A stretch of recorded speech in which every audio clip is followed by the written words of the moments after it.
like if you got PlayStation Plus and you can stream the games, when you in that like Animus hub area, you could like it boots right into the game. Like you Oh, can start really? streaming it. Yeah. And then That's if you got it dope. downloaded, you can switch it over to that. Yeah. Because I had selected one by accident. I'm like, what the hell is this? And I had selected Odyssey. I didn't think it was gonna boot right into it. I thought it was gonna like give me an option. I just boot it right up. I was like, hub area. My only thing is could, like it they boots right putting it into the right game. through Shadows. Shouldn't it be like its own little app or something? Yeah, you would think so. Yeah, they might eventually do. I think this is how they like trying to introduce it to everybody, and then they'll they even probably got make its own app. They got like 2 battle passes in this too. I don't know how they work, but they're there. Yeah, they got a whole store and shit. I was like, yo, they got a whole store. You could buy microtransactions. No, that's been since that's in the last 3 were like that too. Yeah, I got a couple credits on there. I don't know how, but they just gave me 300. They just gave me 300. On the Ubisoft store or the Assassin's Creed store. They just gave me 300 credits to buy something. I can't buy nothing with it though. Yeah, you can't. All right. I think we are live right now. We are live. Let me get I got the topics pulled up. Hold up. Yeah. Hold on. I think we straight now. All right, there we go. You pull up the chat. What's good, chat?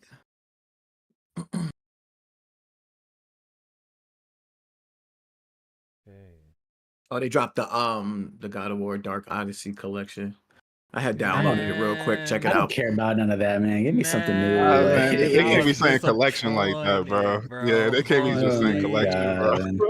This is the 20th anniversary. Y'all couldn't hit us up even about God of War 1 remake type shit, bro. I was a little disappointed, happy, bro. Yeah, you know PlayStation don't give a fuck about anniversaries. Oh, man. God. They do not care. Bloodborne 10-year coming up in like 2 months. Not even. Yeah, I'm not expecting nothing, but honestly, I think that God of War, if they do a collection or even just a remake of one of them, I think that shit will print money. I ain't gonna lie. A Greek side, imagine if they redid God of War 1, just the first one. I think that would print money. You think if you think they redid it, would they make it in the style of the new ones though, or they think they go back? Crash out. They should do that. I would crash out if anyhow I seen God of War 1 in the whole Last of Us behind the back. I don't know if they would make it the way it was for people nowadays. You know what I mean? Bro, they have to. Nah, I don't know. For a remake, I think they would. But you gotta be remakes are like whole retellings sometimes. You know what I mean? That's what game's been doing lately with the remakes. Yeah. I think they do the Ninja Gaiden 2 Black approach. If they do it, they just clean it up nice. Probably, you know. Okay, so like who do it like that? Like Blue Point, like that's how they do. They remaster. I feel like that's so much easier. Why haven't they put that out yet? Yeah, I don't know. I really do think there'll be a plan for it because it is PlayStation, and we see what they be doing lately with the remakes and remasters. So I don't doubt that they have something like that coming in the pipeline. Like I don't doubt that. But you think they'll put it in line with the TV show coming out soon? That's not a bad idea. You know, they like dropping stuff. They already greenlit 2 seasons with that. Yeah, I can see that. Especially if they do like day and day with PC, so like you get a whole new audience for it on the PC platform. Yeah, I can see that. And if the TV adaptation is starting at the Greek saga as well. Yeah, you know what I'm saying? Yeah, I don't know if it is. Because that's a good question. At this point, it might be 5 years from now. It might be the 25th anniversary. You know? Yeah. You seen the dude that's doing the TV show saying he couldn't play the games? Like he said, video games weren't for him. He's not playing the game. He straight up said it, bro. I expect that. I don't think how many people out there really? Yeah, you see, look, I saw people frying. I saw people frying them, but I think I'm gonna cut some slack. Like, you don't think that can exist where a director could make a really good God of War movie? Maybe with the script, but just is not good at video games. Like I don't think I saw people frying. I don't think he knows how to write. to exactly. direct a movie and a good movie. But you should know the source material. But like, that's that's why he gets other people in there. Yeah, Jamie. That doesn't mean he doesn't know the source material just because he hasn't played the game, brother. But peep this: there's just because you like read up on what the story is, there's still a lot of nuances within the game when you playing it that can add to a TV series. And you don't think Santa Monica would be in touch like Naughty Dog was with their Last of Us? That's what I'm saying. Like, I think no, because we gotta think about it. Like in the whole production like that, you would think there would be so much people involved when it comes to like the storyboard and stuff like that. So it would have to be someone on the team that has that kind of experience, or like what Strat is saying is a good idea. Maybe Corey Barlog is involved in some way, form, or fashion to, just kind of, give some opinions on. I don't have no faith in that. Especially with even with Last of Us, the director need to be tapped in. Yes, the director needs to be tapped in and play the because game. look at the Last of Us. That like Neil Druckmann is on board, but I don't think the dude Craig Mazin played the games, or even that like some of the voice actors. I mean, not the voice actors, but the actors didn't like play the games and stuff like that. And to me, it showed. Like to me, they didn't embody some of them didn't embody the characters very well. You know what? I think those type of adaptations. I think us as the gamer, I think we're always going to prefer the game more than any sort of live action adaptation. Has there ever been, or maybe the chat can help me if you guys know any examples where there's been some sort of live action adaptation of an anime, a cartoon, of a video game where it's actually better than what it's based on? I've never seen that, Jamie, in my life. I don't think personally. And if you guys have a good example that I'm forgetting, then let me know.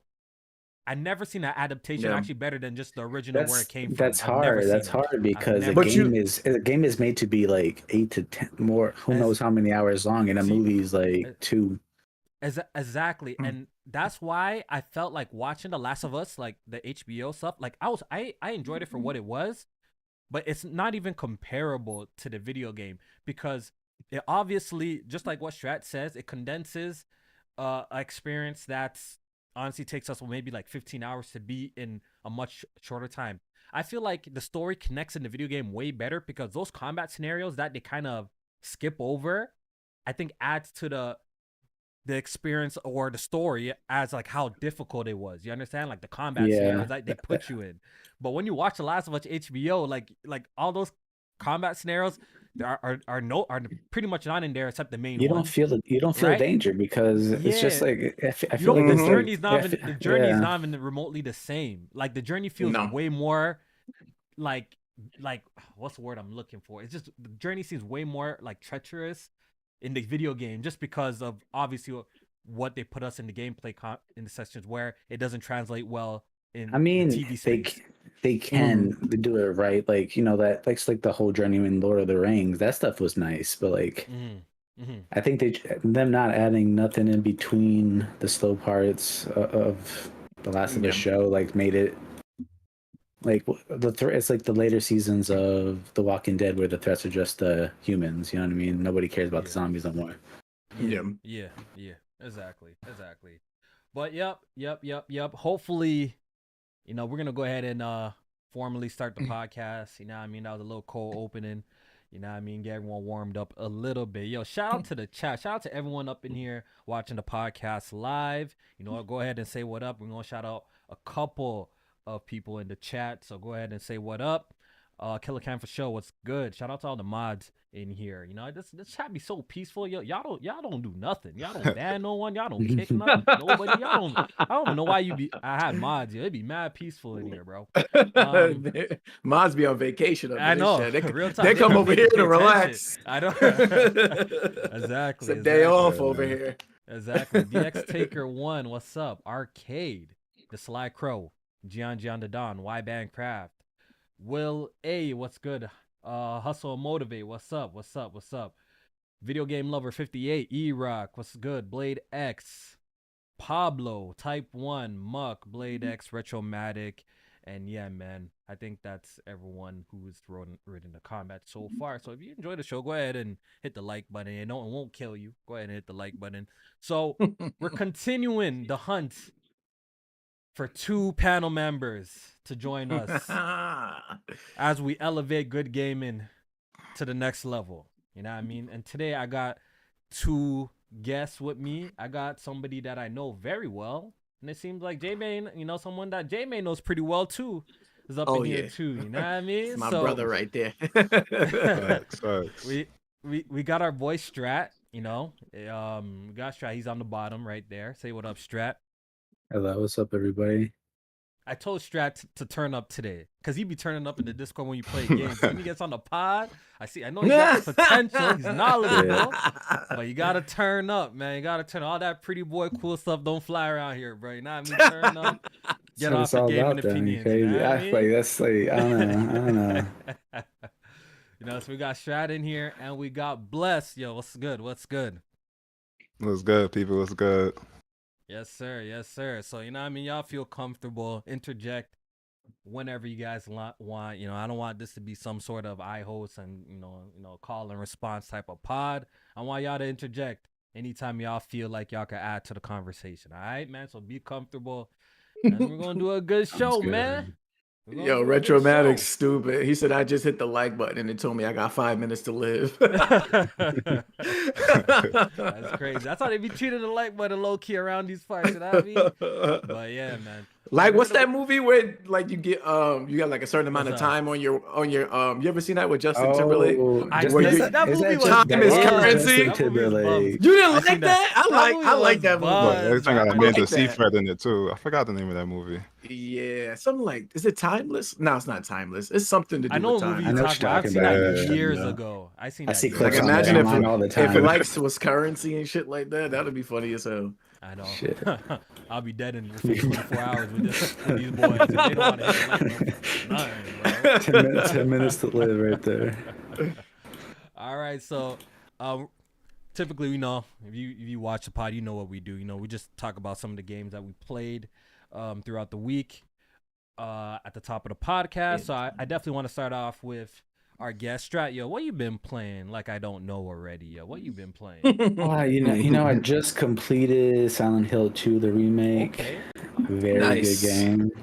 I was actually surprised. I could not honestly play. I think it was 3 straight days playing. Finished that good game. Everybody I heard played that said it was good. I haven't really heard people say it was bad. Yeah, I haven't played it too. It really reminded me of RE2 remake. Going back and all that, like the stuff coming back, to open up certain rooms and shit. Oh, okay, the backtracking and all of that. Very nice. Started Metal Gear Solid, the original. The PS1. The PS1 joint. Yeah. 3 hours into Good that. luck. It's not bad. It's not bad. What platform? What platform are you playing on? PC. Got the Master Collection. It's the Master Collection. The Master one. Oh, okay. It's actually it doesn't control that bad, honestly. Like it's actually really interesting. It does. It's like it definitely looks outdated, but it definitely feels and plays well. Not too bad. That's the only Metal Gear that I haven't played. Besides, those PSX joints, those old school PC joints. I never played the first Metal Gear Solid 1. That's like the only one I've never played. I tried going back, bro. 4, them controls, bro. I couldn't do it. After you get used to it, it clicks. You know what I mean? Yeah, that was the part. That was the part. I was hoping they was gonna remake it by now because I had that collection on. I think PS3. I had that shit on, and I tried it on there and I couldn't do it. So I was fuck it. The hardest thing to get used to is the shooting because you got to hold X to aim, or you got to mash that button to shoot rapidly or you're gonna die quickly. It's crazy. Mm-hmm. That's dope. And then just started Assassin's Creed Shadows yesterday, and that's what I've been doing. Okay. You planning on playing all the Metal Gears up until 3, like until Delta come out? I'm probably gonna play the 3 original, get play 4 on PS3, and then go back to Ground Zeroes and 5. Okay, nice. Yo, Metal Gear Solid 5, the controls in that game is crispy. Amazing. The AI is fire. That gameplay in Metal Gear Solid 5, Phantom Pain is incredible. It's incredible. That's the only one I play. Yeah, that shit is incredible.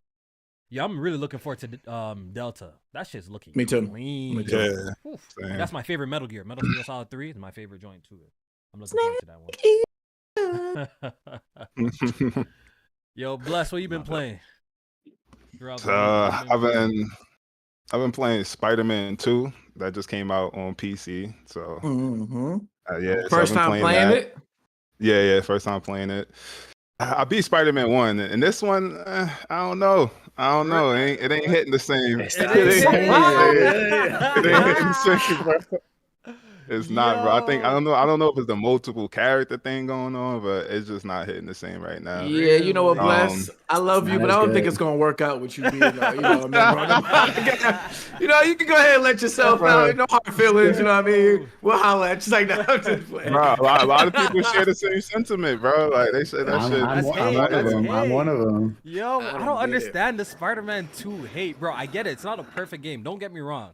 The narrative, like if you want to pick out the narrative, certain things you definitely can pick out. Okay, the Venom parts weren't too long. You thought it would have been like I could definitely understand, but some of the complaints I've heard for Spider-Man 2 story-wise, it's really not that bad, bro. It's really the only thing it got for it is the gameplay. Everything else, I think, is incredible. That's it. All that's good, but it's like something's missing in the story. Like the part 1 just hit way more. You know what cheese a lot of people, J-Main? They felt like Miles was saving Peter too much in that game. You know what I mean? It's like Peter was getting cleaned up, and Miles was saving him that too Peter much. was soft. I'm saying, don't give me. Miles was a DEI hire. He was a DEI hire. Don't give me a Spider-Man game where Peter Parker doesn't want to be Spider-Man. All right. Yo, and honestly, if I got a complaint for anything about that game, is Miles' haircut, bro. How you go from the cleanest fade in gaming history? That was definitely cleanest. Yo, bro, that fade, J-Man, and Miles Morales, bro, clean, bro. I don't think I've seen a fade in gaming that was that clean, bro. How you go from that? And we know they did him dirty in Spider-Man 1. You remember how his haircut used to look in that shit? His haircut was nasty in that joint. I mean, Peter Parker was kind of weird in Spider-Man 1 and 2. They got an uplift, you know. Remember they changed his whole his face. And the first one got triggered by that too. Yeah, for the best, yeah, bro. Honestly, the puzzles. I'm not feeling the puzzle sequences either. Like in part 1, I played them, but in this one, I'm skipping them. I'm like, damn, I don't got time for this shit, bro. Like, kind of swing and punch shit, bro. Like, what's all of this? You know. On the topic of the Spider-Man 2, like when you really look at where that game can go, don't you feel like they kind of plateaued a bit? Like, hell no. You don't think so? No. What you mean? Like it stayed even, right? Like in terms of... Go ahead, Jamie. I was saying my biggest issue in the game was always the stealth. I feel like the stealth and the way the AI reacts and stuff like that could be improved tremendously. I mean, especially with all the gadgets. Every game, though, you know? What? No, you could stealth every damn near mission. Like you could almost complete it with stealth. Like, and I want that to improve. Something to be harder, like more aware. I want the AI to be more advanced. I want the gadgets to, be the lack more... of gadgets is crazy. Yeah, like that was wild. And people were saying like it was too many gadgets, but if you make it was cool to have all those gadgets. I'd be throwing shit out in the first one like crazy. Yo, you're not getting me. All those improvements that you're saying, that still doesn't really affect the overarching gameplay loop in any serious capacity. I don't think so. You're saying more gadgets. More gadgets doesn't that's what I'm saying. I feel like the game is kind of... The whole stealth system, bro. You saying you didn't stealth a lot in that game? I did use stealth, but... Even in Spider-Man 1, even if you use stealth to a certain degree, I remember I used to do the hideouts, right? Remember in Spider-Man 1, we used to pop in the hideouts, and for the first wave, we use stealth. The second wave, they automatically know where you are as soon as you clear the first wave. I feel like... Was it like that? Listen, the stealth aspect in the Spider-Man is important, but I don't think it's the most important in a Spider-Man game. Like, no one wants to play a Spider-Man game where you're just stealthing the whole time. Like, Spider-Man, you want to kick ass, bro. It's Spider-Man, dog. He has all of these gadgets to stealth, and you telling me stealth is not important to Spider-Man. It's Spider-Man, bro. I think people want the fisticuffs in Spider-Man, Jamie, and I'm gonna disagree. I don't want to be walking around. Hold on. It's a part of the game. It's an aspect of the game, but it shouldn't be a major aspect of the game. That's almost like saying Batman, like you don't care about stealthing in the Batman game. That's completely different. That's different. How is it different? He's just a guy. How is it different, bro? They literally both have stealth gadgets and mechanics. Spider-Man has a web where he's hanging from the ceiling where enemies can't see him. But J-May, like, what are we if you talking read about? any sort of Spider-Man comic book or deal with Spider-Man villains, yo, they are not the type of villains you fight that you stealthing, mans, bro. We're not talking about the main villain. We're talking about the foot soldiers. The foot soldiers. Thing. In Spider-Man 2, there was in 3 I need a lot more like B tier, C tier villains because just having Kraven and Venom was kind of crazy to me. I needed a little bit more of his villains. You know what? I think that's a good point that you do bring up, Shat, low key, because I feel like in Spider-Man 2, what made it a little bit disappointing, I definitely could say a criticism for me is that I didn't see none of the villains. We got teased by a lot of stuff, but they never followed through. We got teased with the Carnage shit. We got teased with the Chameleon shit. I don't know if you saw a thread recently on Twitter about somebody talking about the Spider-Man 2 like development process. A lot of things got cut. Yeah. I could see that. Yeah, because they're supposed to have you going into where Rhino was kept and all that type of stuff, where all like the villains were being kept and shit like that. Got rid of it all. It is interesting. I'm just very curious, like as in terms of a gameplay perspective. I don't know how they really level up the free flow combat any more than what they already have introduced. I know like with the new one they obviously introduced Spider-Man's they gave him like special abilities with the spider arms and joints like that, and obviously the symbiote was a cool addition. I think obviously they improved the traversal really good. I think that's probably the biggest overhaul. That's probably perfect. Yeah, that's like the biggest overhaul they did from Spider-Man 1 to Spider-Man 2 is obviously the speed and the traversal with the wingsuit, the gliders. I thought that they nailed that. I don't even know where they go from that, to be honest.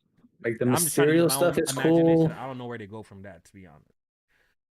That's what I'm saying. Like I feel like I think people who be shitting on Spider-Man 2 really need to go back and play some of these Activision Spider-Man we played in the past. We need to go back and play some of these.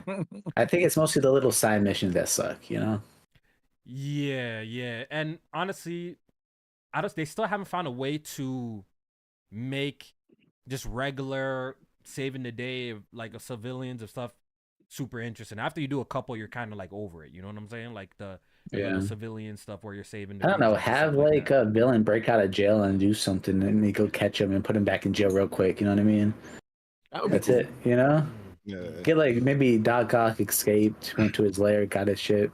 I don't know. Somebody. It's gonna be. I gotta save it. I guess real quick. my point in saying all of this is gonna be kind of hard to evolve from here because it's like we're on it. Like once again, go back and look at some of the Spider-Man games we've gotten in the past. If it ain't, look, I played a lot of those Activision games back in the day. We're talking about I think it's called Scattered Dimensions, Ultimate Spider-Man. Those ones were like the highlights from I remember back in the day too, and obviously Spider-Man 2, the movie game. But we got a lot of shit. The Amazing Spider-Man was pretty good too. I played. No, that. I didn't play that joint. That wasn't bad. That wasn't bad. Web of Shadows. Web of Shadows was fire. I did play Web of Shadows.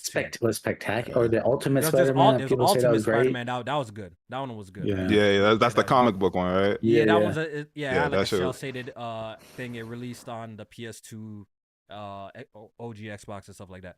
But we got a lot of bad games in between. I think honestly, Insomniac literally has put out. I think it's not even debatable. They have the best Spider-Man game that ever existed, with Spider-Man 1 and 2 and Miles Morales. I think so. It's kind of hard to see like, yo, where do you go from here, bro? Like maybe with Spider-Man 3, do they leave New York? Do you think that will be a welcome change? Can't do. They have to take place in New York again for. I mean, technically, that's the reason. That's the reason a lot of people don't like the second Spider-Man movie with Tom Holland, because he's not in New York. You know what I mean? It's like, if he's not in New York, we're gonna have fun. But I don't think they have to leave New York. How do you really evolve it though? Are you just gonna make the map even bigger? I guess you gotta make things more. You gotta make things more dynamic. More dynamic. It's too static. Everything going on in that city right now. Yeah, I think that's a good one. I would say add the multiplayer, like the co-op. I just maybe that could be a good aspect, honestly. Not with present day Sony. They tried. I guess it didn't work out. Yeah, I feel like there's a PC mod where people have already done that too. I swear I saw a video where like a PC mod where people like injected the multiplayer in Spider-Man 2. They might have. They injected multiplayer into everything, bro. Yeah, They injected multiplayer. They injected multiplayer into Tears of the Kingdom. They had that Spider-Man PC version like last year. Remember when they was putting the files together and shit, piece by piece? That shit was playable like a few months after that. Yeah. But probably ran better than it does now. Yeah. Well, anything else you've been playing? You said Spider-Man 2. Anything else? I've been playing Monster Hunter Wilds, man. Going hard on that shit, man. That's why I fuck with Monster Hunter. And fucking y'all heard of this game called Enzoy? Oh, that's the new Sims type game. Sims. Yo, I'm downloading. Yo, that. Yeah, I heard it's early bro. access. The early access comes out next week. But if you watch like right now, right? Yeah, if you watch like 15 minutes of a Twitch streamer, they give you access to the character creator. So I was just messing around with that, and yo, I'm hyped. I'm hyped for that. Is it just the character creator out now? Yeah, just the character creator and create a house. Yeah, they got a lot of like AI functions and like they got this AI function where you could like copy animations from like dances like on the internet. Like you can make it do dance like Kendrick Lamar if you want. Like, I need. Honestly, it comes in for this Sims lunch. I wonder how in depth it's gonna be. That should look hard. Even though Sims 4 is still like mega popular, but they so sleep. They need to make. They Sims had no 5 competition. ASAP. Now they finally got some. Let's be honest. If these characters in this game are doing what the characters in the Sims are doing, man, it's gonna be a problem. Yeah, because the graphics alone look insane. They look great, and people making like real life, like real looking celebrities and shit like that. This shit's weird. The shit they can do in the Sims, if you can do that in this game, I don't know. Yeah, bro, they supporting the mod community heavy with this one. Like you can mod your cars, you can mod the interior of the car and everything. Like that's gonna be wild. I'm a copy when that drops because shameless. I have a couple of 100 hours in Sims 4. I ain't gonna lie, bro. That was my Steam Deck game. In real time, I grew up on that shit too. I remember I had the Sims for the OG Xbox. I had like a copy of the original Sims for the OG. I wasn't even playing that joint on PC. I was playing that shit on the Xbox initially. Now I remember when Sims 3 dropped. Ooh, I was on that heavy too. I ain't gonna lie, bro. I was on that heavy.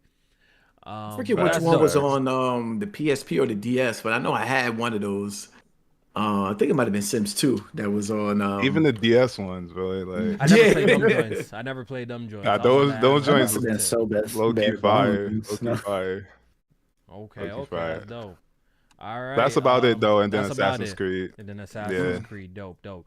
J-Main, what you been on? So I definitely started up that Assassin's Creed earlier today.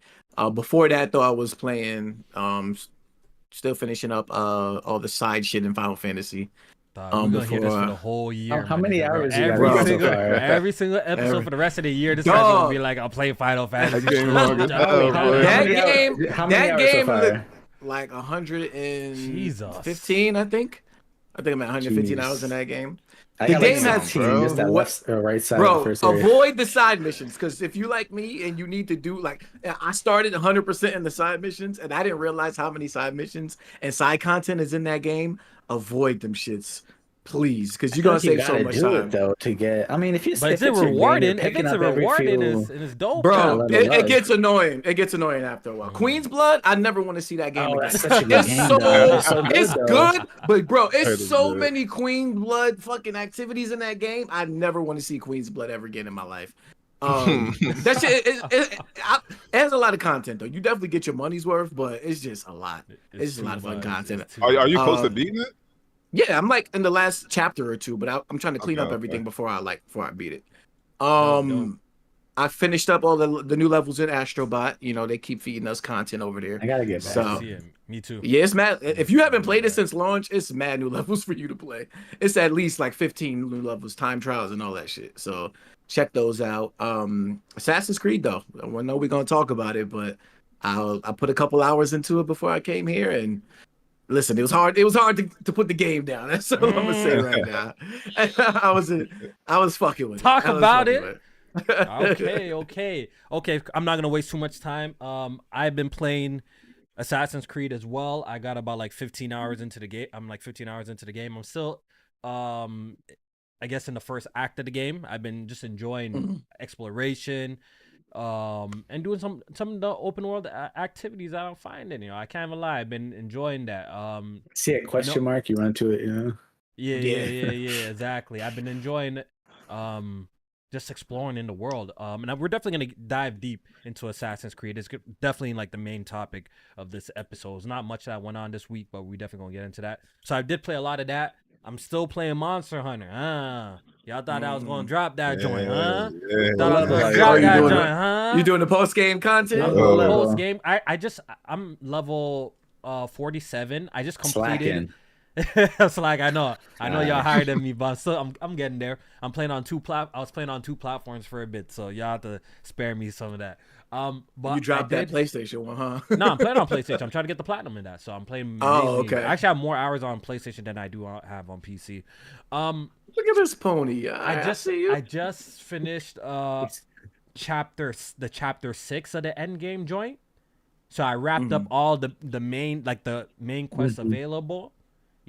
I wrapped all of that up. At this point now, I'm just hunting, man. I'm just hunting at this point and getting gear and then trying to just clean up the rest of these trophies. So I'm gonna be playing that. with the other games that I'm playing. But yeah, I'm still playing Monster Hunter. I have about that with the PC version and my PlayStation, I have about almost 90 hours in the game. You can just keep that in rotation, come back to it when they drop new monsters, and slowly get that plan instead of going all the way for it. Grinding it. Yeah. So I'm still playing that. What else am I playing? Yeah, I think those are the only two main games I'm playing. PlayStation did send me MLB The Show 25. Shout out to PlayStation for sending that code over. Okay. But I ain't gonna hold you, bro. I haven't got to it yet, man. It's just been busy, bro. Super busy, So I haven't got to it yet, but I definitely do plan on checking it out in the next couple of days. I'm definitely gonna fire that up and see what that's hitting for. But yeah, that's all I've been playing. And let's not waste no more time. Let's jump into Assassin's Creed Shadows, because there's honestly a lot to talk about. This game has been surrounded by controversy ever since it was unveiled. Yeah. As soon as they saw a black man. And a woman in the game was under scrutiny ever since. And I gotta say, man, reading the comments on social media platforms, there's a whole lot of bad faith arguments. There's a whole lot of overanalyzation I've been seeing of this game that other games don't get the same kind of treatment. And they're not playing fair, bro. They're not playing. I don't want to come out here to throw on the cape for Ubisoft. I really don't want to feel like I'm doing that. But I like fair is fair. I like fair is fair, and I feel like Assassin's Creed Shadows is not really getting the fair shake that it kind of deserves, at least in the perception of the game. And we're definitely gonna get into it. So, J-Man, where do you think we should start on the conversation of Assassin's Creed? Where should we start? Because there's a lot of different directions we can go. I guess we could talk about the scores and then how we feel about the game ourselves, our opinions on it and stuff. Okay. All right. So let's start off with that. I want to start off with Strat because he's someone who's a really big Assassin's Creed fan. I think he enjoyed all the modern day Assassin's Creed games, where personally I have not. I've actually skipped. Maybe that's why I'm actually having some, spoiler alert. I'm actually really liking this one so far. But I'm somebody who I skipped Valhalla. I skipped Odyssey. I tried Valhalla. I couldn't. It's definitely more interesting than Valhalla so far. And I played a bit of Origins. For me personally, when Assassin's Creed went into this Witcher-like RPG style of game, I kind of was, I'm kind of like the old head. I'm kind of against that. I kind of like the old school style of Assassin's Creed. Hide in the crowds a little bit. One kill assassinations one time. What's up with this? I can't even assassin the guy. It's like. It takes a half of his health bar type shit. I didn't like none of that shit. I didn't like none of that level up. Yeah, I wasn't feeling like none that of that difficulty, shit. Guys. You know what I mean? I wanted that one-time assassination, sit on a bench. You remember that? You know what I mean? Sit on a bench, eavesdrop. I like that type of shit. So when they went this new direction, I was kind of hating. I ain't gonna lie, but I'm gonna tell you how I feel about this shit. But I want Strat to definitely go first. So Strat, man, as someone who's played all the modern Assassin's Creed, how you feel about this one so far? Definitely more interesting than Valhalla so far, for sure. Okay. For it's tough since I'm only like 8 hours in, so I can't really say about like Origins or Odyssey. Yeah, I don't know if the beginning is just really strong and then that shit starts to dip, being way too repetitive, or maybe there's. I'm seeing around me like level 30, level 45 around. I'm like, and where I am at is like level 10 max. So it's like, how's that gonna go? Yeah. I don't know. You're like, you're probably higher level than me. I don't know if you've gone out to the other provinces. Yeah, and I got cleaned up immediately when I explored out. And see, that another super criticism is why I couldn't get jiggy with those other modern Assassin's Creed. I felt like just the way the games were set up, it just wasn't enjoyable to the sense. And I still don't know this one. The jury's still out for this one to see if it has the same issues in the sense of those crazy level jumps. In the sense where it almost felt like the game in those older modern Assassin's Creed, whether it be Origins or, it almost felt like they kind of incentivized you to utilize like the boosters that they were selling in the microtransaction store. Yeah, and I hate that shit, bro. Back in Odyssey, it was the worst, shit, bro. Or they was forcing you like to do the side content to level up. Yeah. So it's either that so you have two choices. Yeah, if you want to do the main missions, here this region is super fucking high level. After you either can do all the super boring shit, side content, whether it be collecting this, that, or whatever, or you can just pay a trip to the microtransaction store and boost your level a little bit. And I don't think they have that, bro. I see this one. I can't. The jury's still out there because I feel like I'm too early to even discuss that.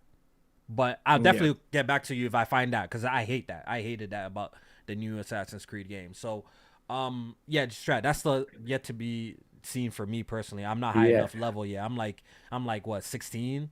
I'm still in the first area. So I think I'm like 11 right now. The combat's great. I think that's way better than the past 3. The level, the world isn't as interesting to go around as like Odyssey, I would say. Okay. I feel like it's too. They try to. What's the word? They try to make it look too much like Japan. You know what I mean? Okay. Like too much 1-to-1. Yeah, I don't know if it's even that, but like nothing like draws your attention so much. You know what I mean? Like it's not like in Odyssey, you would go around and you would see something and be like, oh, let me go over there. You know what I mean? I can see what you're saying. Nowhere of like, oh wow, that place looks really cool. Let me go over there. Yeah, I kind of see what he's saying, at least from what the areas I've discovered so far. Like I remember with Origin, I believe Origin is the one with the pyramids. Like there's these distinct locations that kind of like oh holy shit. But with this game, even though I think this is easily one of Ubisoft's best looking games, which we could talk about in a bit, but I see what Strat's trying to say. I think we might have to wait a little bit, because you never know if there's gonna be other bigger cities or castle areas in other regions and stuff like that. Like in Origins, you out in the desert and you see like this oasis out there. You're like, oh shit, let me go see like this greenery in the middle of the desert. You know what I mean? And then next thing you know, you're diving in there into a cave and shit like that. Okay. I see what you say. I see what you mean. I see what you're saying. And I don't know how about like my biggest gripe so far is if you're trying to get around, you got to stay on the roads, because going through the forest, you're gonna be sliding down the hills, or you're gonna get to a point where you can't climb. Because in the other ones, you could get anywhere because you can climb anything. You know what I mean? That's the biggest issue I have so far with this one. Yeah. Bring up some great points. Bless, I know you say you try to put in a little time before hopping on the podcast. Only played a little bit. Do you have any quick impressions of just your experience so far with it? Yeah, I played like about an hour. Last Assassin's Creed game I played was Odyssey, and I loved Odyssey. That shit was really good. So for the visuals, amazing so far. It definitely got me. Like it got me gripped. The story is pretty good. I wanted to ask y'all playing on immersive mode? Yes, the one you have to find the area, right? Oh, Well, okay. it's what they as far as I know, it's No. with the dialogue. No, It's something to do he's with the talking about the dialogue. dialogue joint, the canon mode. He's Oh, Yeah. like canon mode. Canon mode. Yeah, Yes, canon yes, mode. yes. Yeah. That's I wanted to ask that's y'all something. about that too. Yeah, I'm playing on canon mode. Me too. Yeah, it's funny because I was thinking about taking it off, and then there's one scene happened where, like in the beginning, spoilers, where Yasuke speaking Japanese, and they asked him, and it would have been English if I didn't have that on. So I was like, nah, I'm gonna keep it on. I'm gonna keep it on. Yeah. I'm gonna keep it on. But Oh, I'm liking it. Go ahead. I was gonna say, y'all doing the Japanese voices with English subtitles? I'm gonna try out the Japanese voice. I don't know if I can do that. I'm gonna try it out to see if I like it better. I'm gonna try it out too, cause people are shitting on. I seen people shitting on the voice acting so far, but so far I don't. It's nothing crazy that I've heard. It's alright. It's not the best. Yeah, it's nothing crazy though. It's nothing crazy. So yeah, I'm liking it so far. As far as the combat is pretty good. It's nice, nice and gory. You know, I like that about it. Very. The gameplay so far is you know, it's like a little gamey, but I'm enjoying it for what it is. You know what I'm saying? I'm enjoying it. But yeah, those are my impressions so far. Okay. Yeah, Okay. I definitely know what you meant by like saying it's a little gamey. I feel like the combat is not as tight as I would like wish it to be. Like when it comes to the swords and like the the fisticuffs and all of that. But the stealth to me, phenomenal. Like I love the stealth so far in this game. Like I had played one of the parts that's now way. And the amount of options they give you and the stealth is crazy. This is kind of shit I'm talking about in like Spider-Man, but nonetheless, it's so many different. Like, you want Spider-Man to crawl in some grass, brother? Yeah, I want Spider-Man hiding in the shadows. I want my man on the roof waiting for it. Like, he doing that type of stuff already. But stuff like like how she's like crawling in the grass. The different levels. You taking out lights and stuff like the prone. Yeah, exactly. Taking out the lights. Grappling hook to the ceiling and waiting for enemies either to go by to take them out or you just walk by completely. Like it's crazy. Like so many different options with the stealth. But combat as far as like the sword and the fisticuffs and all of that, I like the contrast between the two characters so far. With of course Yasuke being like the brute and can either take on more damage or deliver, and Naoe being more like the agile character. So yeah. It's pretty good in terms of the combat. One thing that's kind of throwing me off is I'm playing in performance mode, but they switched to 30 FPS for cutscenes. And I didn't find it as jarring. With the black bar, find it as jarring though. It's a little jarring to me, especially because there's a difference in visual quality with the consoles. So like you go into the cutscene and then you come back out. It's like damn, it's kind of that much better. Does it look that much better, really? Well, yeah, because like in the cutscenes, her hair flows and like the character's hair flows, but like in the performance mode, it's like a little bit more static. Just put it on balance. Just put it on balance. I'm not doing that flow.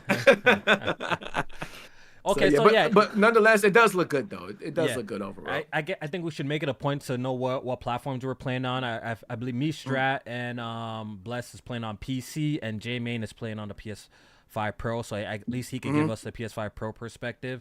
Okay, so now we're here talking about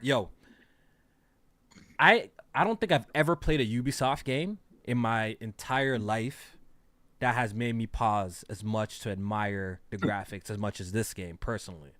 I don't think I've played a Ubisoft game that looked this good. I mean, you haven't played Avatar's Frontier of Pandora then, brother. I'm not playing that game. I'm not playing that game. Yeah, I heard that was that game. I heard that game looked good, but I'm not playing that game. So I'm just speaking for myself. Wait, you an Avatar hater too?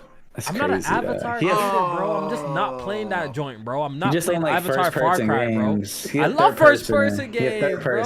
Don't put those allegations on me, That's crazy. Yo, but I just don't want to play Far Cry Avatar, bro. It just doesn't sound appealing to me, bro. I haven't played Far Cry since 3, so it was good. You know what I mean? It was I don't want to play Far Cry Avatar, bro. The graphics on PC. I don't know what J-Man is gonna inform us on console land. I only could speak for PC. Mind blasting. That Digital Foundry video, bro. Oh my god, bro, mind blasting. And I don't know if it's a little bit less on y'all console boys. I don't know, but the wildlife goes crazy. Yeah. I'm seeing bunny rabbits here on my left, deer on my right. Yo, the wind blowing, the trees blowing, so sharp. I'm like, god damn, Ubisoft cooked. The textures look good. Now his hair look fire and crisp and clear. I'm like, holy. I'm very impressed with the visuals in this game. Very. Yeah. For me personally, I don't know about y'all. And yo, did y'all get the thunderstorm and see how insane that shit I just had looks? that. I didn't get that far yet. Lightning go pop out. I'm like, bro, playing that joint on an OLED. I'm playing that shit on my ultra wide OLED joint. Bro, maxed out. That thunderstorm. I'm like, god damn, bro. That shit looks so good, bro.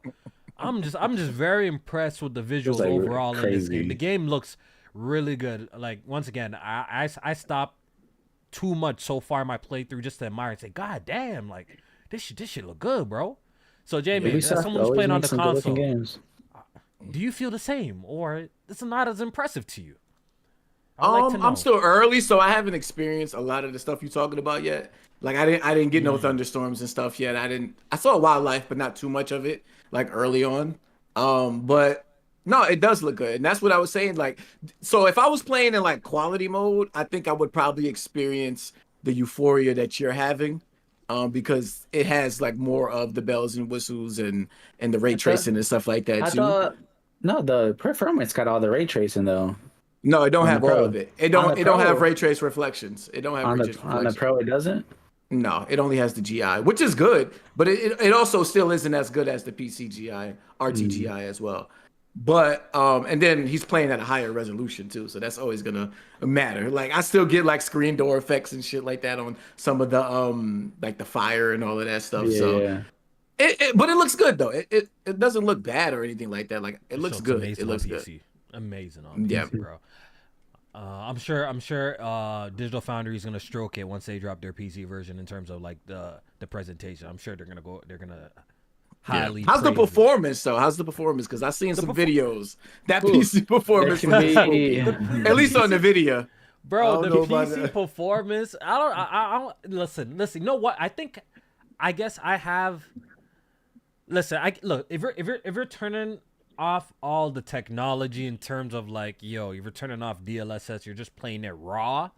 Yeah, you're gonna get obviously not the best performance, especially if you're maxing out the game. You're not trying to have any sort of compromises. Like if you're gonna, it's a demanding game. It's a good looking game, right? It's a really good looking game on PC. Max out everything, you know what I mean? So, you're gonna get some compromise. For me personally, I'm on the Ryzen 9950X. I'm still on my 4090. I turn on DLSS on quality. That's when I'm playing on 4K. If I'm using my ultra wide, I use native. DLSS native AA. DLA. So DLA. Right? Yep. I use that, and I'm getting over 60 FPS on my ultra wide. If I turn on frame gen, I'm getting closer to 100. I'm getting like more so in the 100 FPS range. On that joint. And DLSS 4 quality is damn near like better than it looks good, bro. It looks fucking so good. You're like, if you put it on performance, it looks crisp. Yeah. Right. Yeah. You're definitely playing at like. That's what I'm saying. Like I don't think I know. Like obviously we have.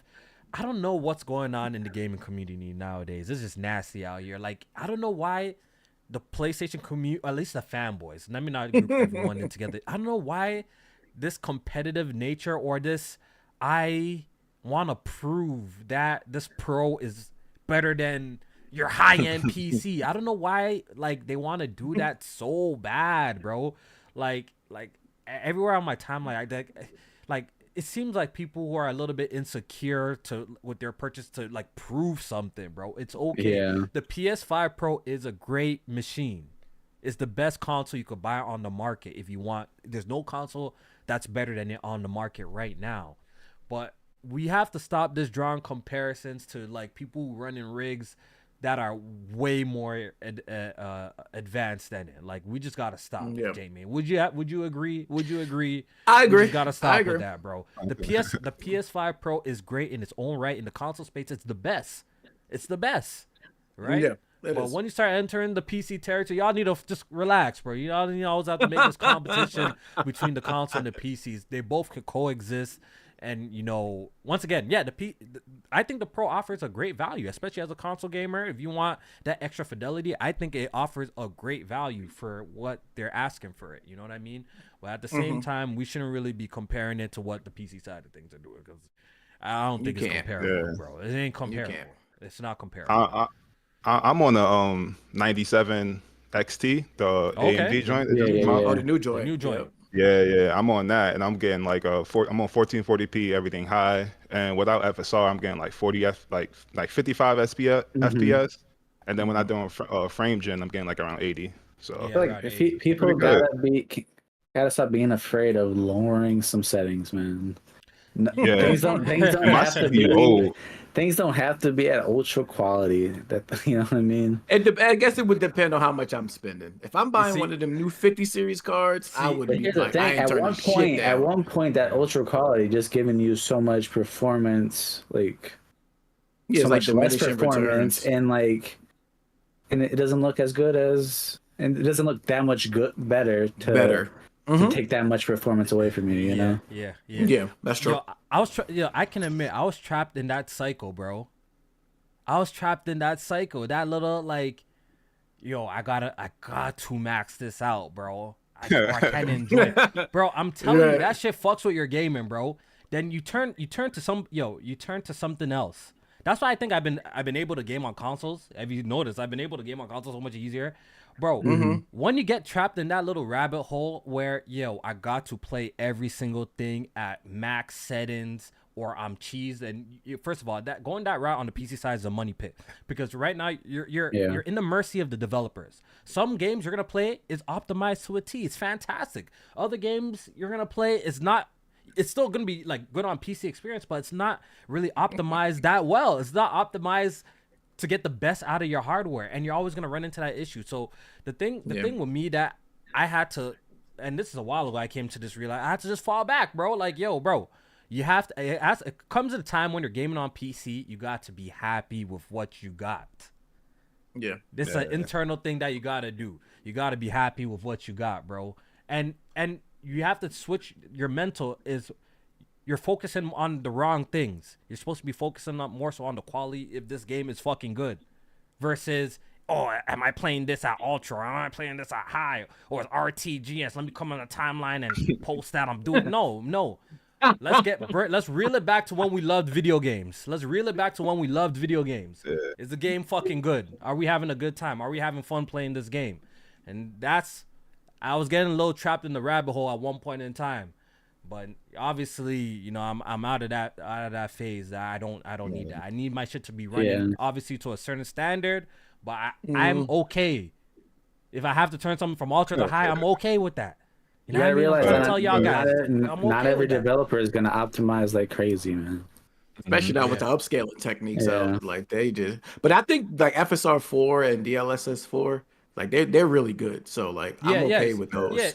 Using those can save you some money. Like you could, that's what I'm saying. You don't have to have the top of the line and use those, and you'll still get a crisp image. And honestly, look what the PlayStation is. Look what the PlayStation is leveraging. The whole catch for the PlayStation is PSSR. Like, you know what I mean? Like, so the DLSS thing, like, it's not really an indictment if you have to turn it on, because this shit looks fantastic. If someone doesn't know, turn DLSS on, like, that technology is actually incredible. Like, if you want to say frame generation is still up in the air because of just latency issues, which honestly, the more and more that I've been exploring frame generation, because I was really against that, especially with like a game like Alan Wake. I remember when I turned frame generation for Alan Wake, it just didn't feel right. Maybe because they say like your base frame rate should be like around 60 to 70. Yeah. That latency that Alan Wake J-Main was definitely like, this frame gen is nasty. But honestly, I use frame gen for Monster Hunter Wilds. I've used frame gen now for Assassin's Creed, bro. These games, I think it depends on the game. It's fine. I mean? Yeah, it looks good. It legit looks fantastic, and the controls are fine. It's legit fine. I will say though, I turned on the PC today, booted up Assassin's Creed, blue screen. Troubleshoot game. Booted it up again. Blue screen. Booted it up straight again. To the forums. Blue screen. Oh man. I reinstalled the drivers and like that was crazy. I was like, what the fuck? I ain't gonna lie. Ever since I put this AMD CPU in my PC, and you guys already know I was an AMD Ryzen hater. Yeah, you had murder beef with AMD. Real talk. But ever since I put this 9950X in my joint, bro, I haven't had no PC problems. That's not to negate nobody else's PC problems, because I know it exists. Trust me, I know they be existing, because I've been having my share of PC problems. But I ain't trying. Hey, knock on wood, bro. My PC's been running blessed ever since I put this 9950X in my joint, bro. This shit has not been fucking up. My shit hasn't crashed in a hot minute. I haven't been getting game bugs and like this shit has not happened. I think the last time a game crashed for me was Spider-Man 2, and that was just like a widespread issue that was going on with the game. You know, that's going on with Assassin's Creed right now too. For me, bro, I've played Apple mad time. Like I have 15 hours in that shit so far. I've never crashed once. You know, I went to the forums to look that shit up. People are saying after this latest driver update. Oh, so that's PC shit. That's PC shit. Yeah. Drivers could be doing that too. Yeah. Okay. So visuals, incredible. All right, so I guess let's talk about some of the controversy that's going on with Assassin's Creed. I think we didn't really talk about its reception too much, J-Man. We didn't get to that, right? Yeah, but we didn't talk about the reception. Like, you got an 81 on Metacritic. Yep, 81. Got an 81 it dropped down one.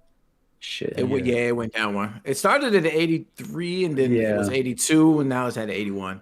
So a lot of people, like, when you summarize some of the reviews, is saying like, it's definitely seems like Assassin's Creed is back and headed in the right direction, but there is some shortcomings when it comes to like the open world, and as you get towards like the middle and towards the end game and stuff like that, it definitely starts to kind of wear itself out. So that's probably something for us to see in the future, because we seem to all be like towards the beginning or end of the beginning and stuff like that. First 15, 20 hours, I don't know what people are looking like. I don't know what they want different in these games. Like, you know, like, you know what? I'll push back a little bit. I just don't understand what they're looking for that's so bad about this game.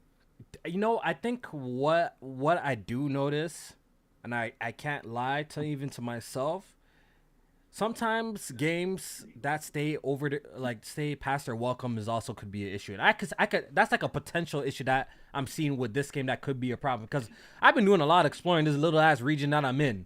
And every time I do open up my map and I look, I'm like, God damn, this map is pretty fucking big. But is that their fault? You can say the same with Rebirth, you know what I mean? Right, that's what I was about to say, because with Rebirth, I'm choosing to do all this extra shit. Like, I could easily skip it. Some people want to do that. That's for the people that love that stuff and want to do every single little thing. Some people just want to focus, and they can focus. That's what the thing is. Go ahead. The thing is with Rebirth, we don't get one of those every year though. Like, we got so many Assassin's Creed. We haven't got one since Mirage at this point. Right? Oh, Mirage was last year. What number is this though? It's like the 8th one, probably. Yeah, that's a lot. Yeah, that's a lot. Yeah, it's a lot. But at this point, they're like every 3 to 4 years, I would say at this. But they're gonna pump. When was Valhalla? 2020, right? Yeah. So yeah, like 3 or 4. Almost 5 years. You know what? See.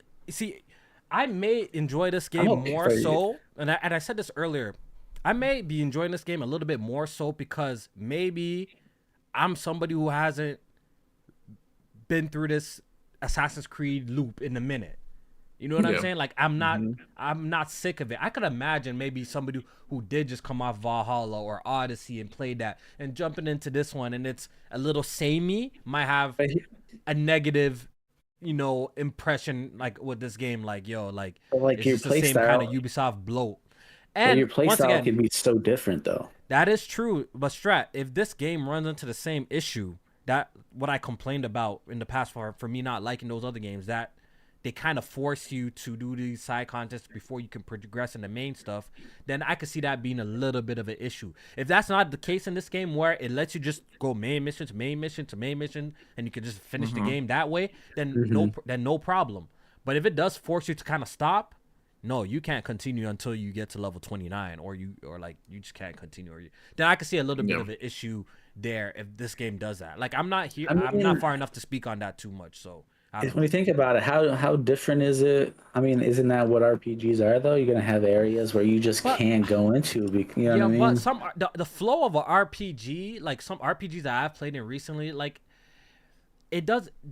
The transitioning is not really like that. Like, I specifically remember playing, like, I feel like it was Origins, where like it just comes out of the blue, where like you just can't. Those ones, the first Origins and Odyssey, I agree. Those were like that for sure. But they got the backlash on those. Yeah, so I don't know. See, I'm not far enough to really speak. I didn't have to do none of that in Valhalla. Oh, Valhalla, you didn't. You could have just played All right, then that's good news then. That's Mirage too. I don't remember. I played that. Like, well, Mirage is didn't have to do a nothing. nod. Well, a Mirage is a nod to the classic. But it still has Assassin's that Creed level. You know what I mean? It's a nod to the classic because I remember I got the platinum in Mirage and I actually enjoyed it because it did feel like old school Assassin's Creed in terms of its game design, even just the gameplay, the combat was very old school. It wasn't really like the RPG style Assassin's Creed, and I enjoyed that a lot. I actually had a good time with that. But with this one, I guess it's just yet to be seen, just yet to be seen. But yeah, it got an 81 on Metacritic, and obviously. Me personally, from what I was playing it, since I did have some early access to the game, from what I was playing, I'm playing this game like, oh my god, blown away by the visuals, blown away by this. The gameplay was pretty solid. The stealth mechanics were solid. I'm sitting here thinking, yo, this shit about to be an 87 on Metacritic. So I can't lie. I was a little taken back when I saw this shit at an 81. I'm like, god damn, y'all think this is close to a 79? Like, yeah, where does it go bad, bro? Yeah. Then some people are also saying like the story. Doesn't the overall story isn't anything like I don't know, man. From that beginning and seeing who you gotta take down, like the opening was strong, though. The opening was strong. I like the opening. Seeing who the people I gotta take down, I'm in for the the way that they pulled up like on some Red Dead shit. Remember that Red Dead scene when all they had this had the little Japanese like cowboy type of the Japanese cowboy. Yeah, I thought that shit was fly, bro. I thought that shit was fly. It almost reminded me of Sifu a little bit too, like in the beginning of Sifu. Oh yeah. You see all the motherfuckers you gotta take out, beat your sensei, and then you gotta go get them. So I thought it opened up pretty strong, so I was locked into the narrative, so far. Like I'm interested to see where the story's going. Yeah, I'm in. Like so, I think the sales are gonna be like really important for this one for sure. Like just for Ubisoft as a company. Definitely. Yeah. I think it's gonna be really important. I'm curious to see how that's gonna turn out. I mean, everything for Ubisoft right now, they gotta. Yeah, like, cause 81 is that's decent, but those sales gotta match it. They gotta exceed that. Yeah. They reported that I don't like this thing. I'm not even gonna gas this because I don't even like when anyone. I don't like when Xbox do it. I don't like when nobody does it. But they did report that 1 million people have already played Assassin's Creed. I just don't like that stat. That's desperate talk. You actually, that's some desperate talk right there, bro. I don't like that stat. I feel like they should have kept that in the tuck until they had something impressive in the sales. Oh, we could say like 2 million people bought the game in 4 days. I feel like that's a better stat to say. I feel like your regular Joe not gonna know what that means and be like, oh, this is a good game, selling good, let me buy it. You know 1 million people playing it, yeah. But for us, we know what that means. Especially when they got a subscription service too. So they have it on PC and Xbox. It's been number one on Amazon, Best Buy. I think it's gonna do well. Steam, I do think it's gonna do well. Assassin's Creed games usually do well, especially the mainline games. I think Valhalla sold like 20 million copies. Yeah. Really? See? Yeah. That's good. That's good for them. Let me see. Valhalla came out in 2020. Either 15, between 15 and 20, I think they sold. All right. Assassin's Creed is like I think the latest was 20. I was gonna say Assassin's Creed is like a venture game for the Negro casual. They talk about the Negro casual. Yeah. That's like what Assassin's Creed is. That's a fact. That's a fact. Yeah. That is true. It is. It does fall into the kind of like Call of Duty realm in the sense where people just know the franchise and they just buy it. It's because they know what they can expect. You know what I mean? Yeah. Exactly. It's nothing. This is just like a Call of Duty in somewhere else. Assassin's Creed in another time period. Exactly. If you like Assassin's Creed, you're gonna like it because it's something different. So Valhalla was the 5th best-selling game on NPD the year it came out.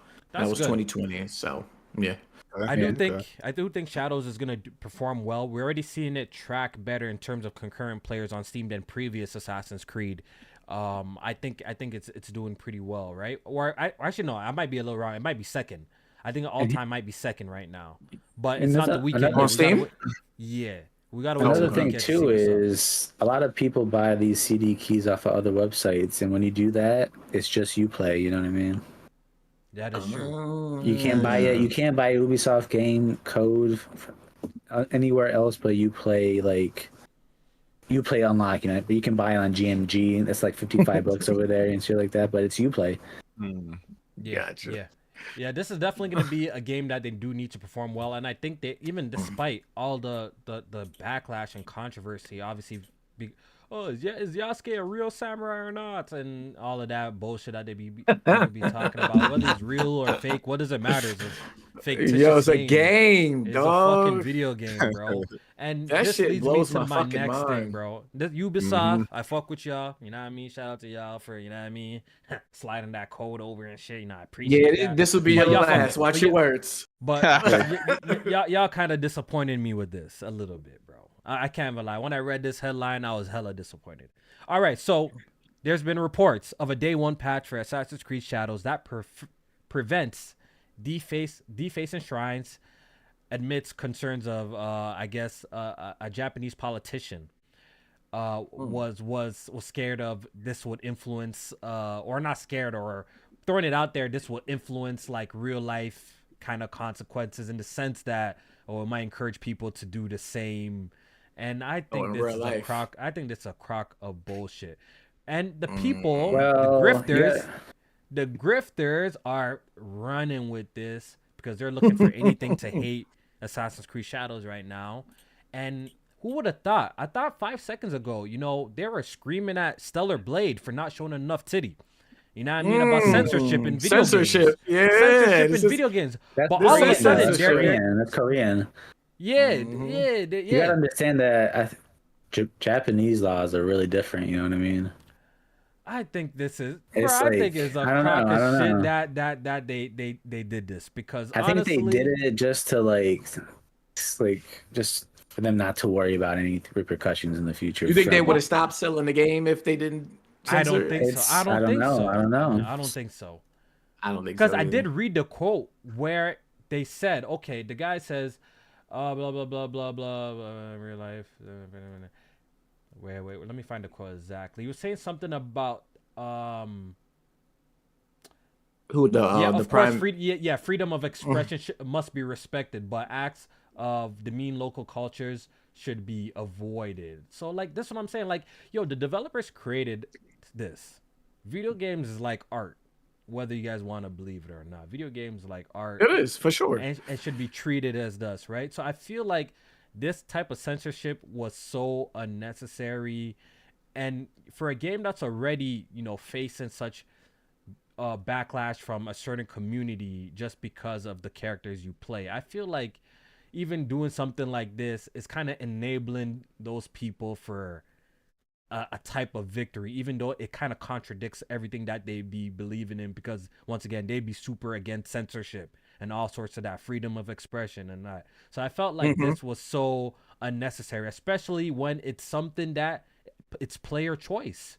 It's player choice. It's not in the game that you have to go and knock over some shrines or something, or some tables in the church, bro. It's not like you have to go do that. It's player choice, right? Can you imagine this kind of censorship in a Grand Theft Auto where you do way heinous, in my personal opinion, we can do way more heinous stuff in a game like GTA, where you can do mass shootings, you can hijack a plane crashing into a building, you could do killing sprees in a hospital, GTA 4 I get that. Like, I just feel like this wasn't a necessary thing to act on, in my personal opinion. That's what I think. I feel like Japan is so much more, man, I ain't trying to say no wild, bro, but they be doing some mad wild shit over there, bro. I ain't trying to hear all that shit. I ain't trying to hear that shit about Japan is this, that, because I know the type of content. I know the type of content they put out, bro, and that content wild over there. So I ain't trying to hear none of that. It's wild, but I ain't trying to hear none of that. None of their stuff be like messing up sacred, historical stuff. Bro, they have freaking Godzilla stomping all up in their city in Tokyo, bro. What do you mean?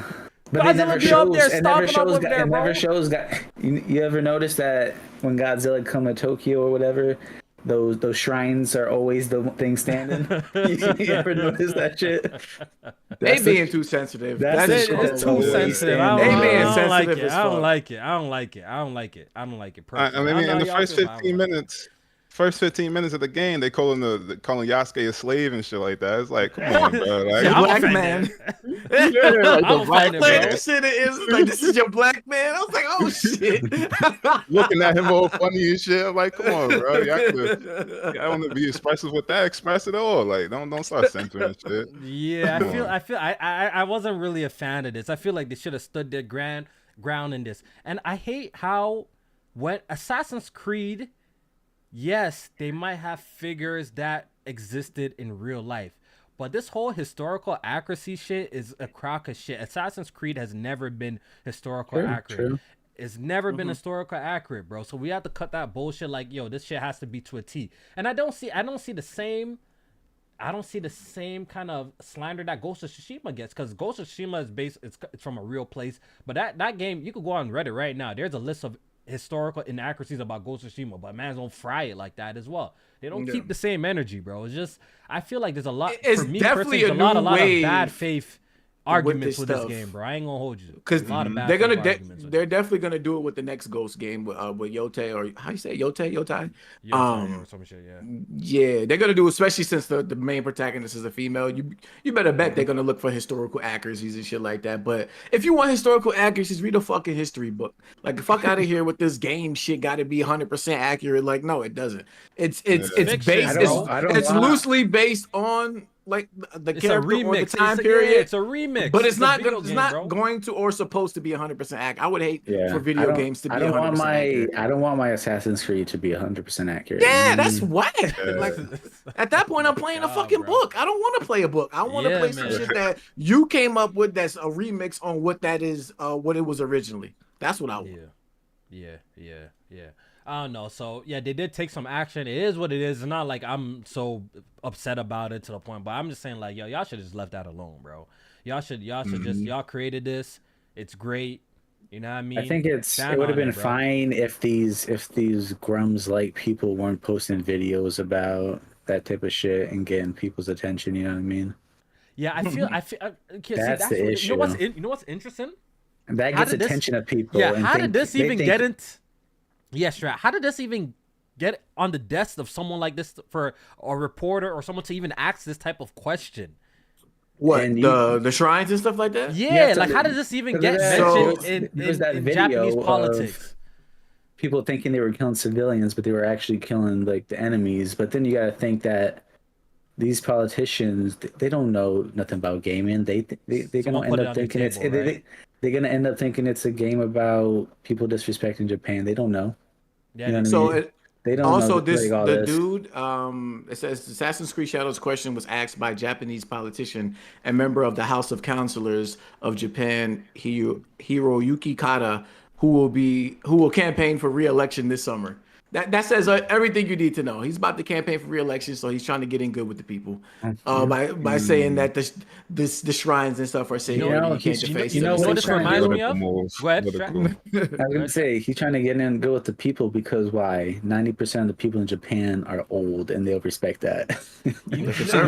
For sure. You know what this reminds me of is when like politicians kind of blame video games for like real life school shootings and stuff like that. This is the same type of energy it gives me, and I always hated that. I always never sit right with me because I'm a guy who has killed a lot of different type of NPCs over the years, bro. Shit, since I was a kid, I was killing NPCs on this type of level, bro. I don't have a violent bone in my body, bro. So you know what I mean? I don't have a violent bone in my body like that, bro. You guys already know me. Except when he playing Monopoly, you know. Hey, that one I might get a little aggressive when I'm playing Monopoly with the homies, you know. I might get a little wild, but you know what I mean? I'm a very peaceful guy, and people know that already about me, you know what I mean? So I just never this whole conversation kind of rubs me the wrong way because it just reminds me of that. Like, oh, here we go blaming video games, like now people are gonna mess up y'all shrines or come on, like let's not do this, bro. Let's not do this.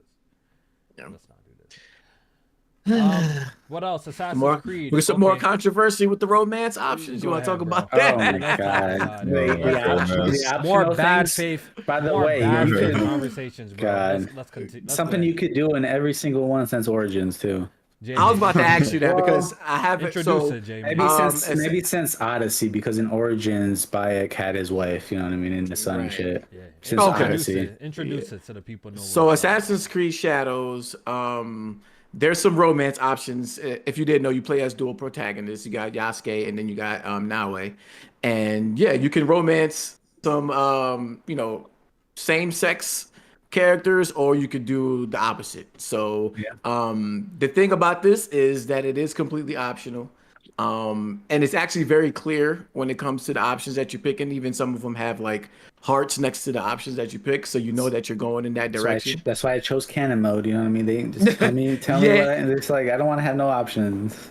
If you choose canon mode, you don't get the choice of romancing and stuff like that because they're just telling you the story that they wrote. But yeah, a lot of the grifters had a problem with this, saying that they make a Yasuke gay or stuff like that. It's because their other tactics failed, so they got to jump onto this one.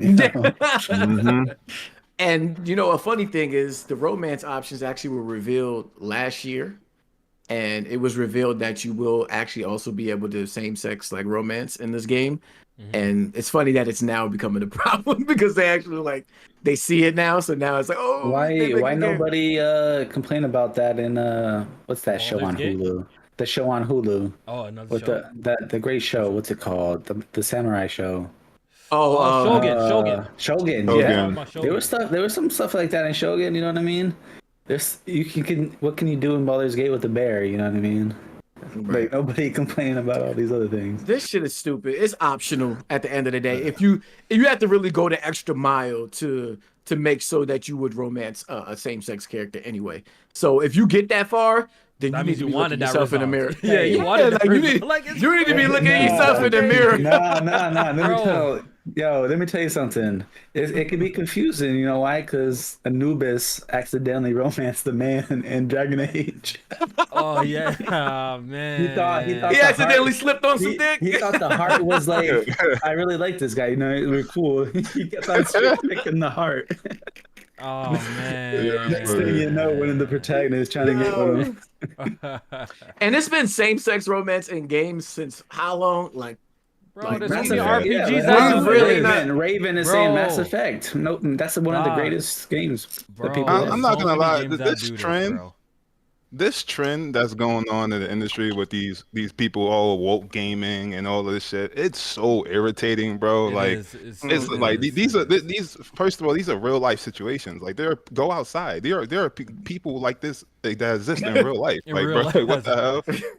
Yeah, that shit is so irritating, man. Bro. I be seeing Elon on Twitter talking about, woke gaming. They're infiltrating the gaming with woke ideologies and all this shit. I'm like, bro, if you don't shut your ass up and don't speak on my hobby, bro, do not speak on gaming, bro. If anything, they're the infiltrators. You could probably really ask them, check their trophies. I bet you they don't be playing no fucking games. Yeah, I guarantee you they don't be playing no fucking games. Gaming is definitely one of the easiest hobbies to infiltrate with different narratives and shit like that people be doing. So we seen it many a times. This is the type of stuff that developers put in, people complain, then you won't see them anymore. You know what I mean? Yeah, it's honestly it's once again, I still don't know how much power they really got. I still don't know how much power. I guess if this game is a massive success, because I feel like there's been so many bullets for this Assassin's Creed Shadows. So if this game turns out this is a big test right here. Right? So this is a mega test. I'm looking at Shadows as the mega test for the anti-DEI woke people, which they completely stole that word. I hate that word now because it really changed the meaning of that word. Facts, woke used to be for smart people, stay woke on some smart shit.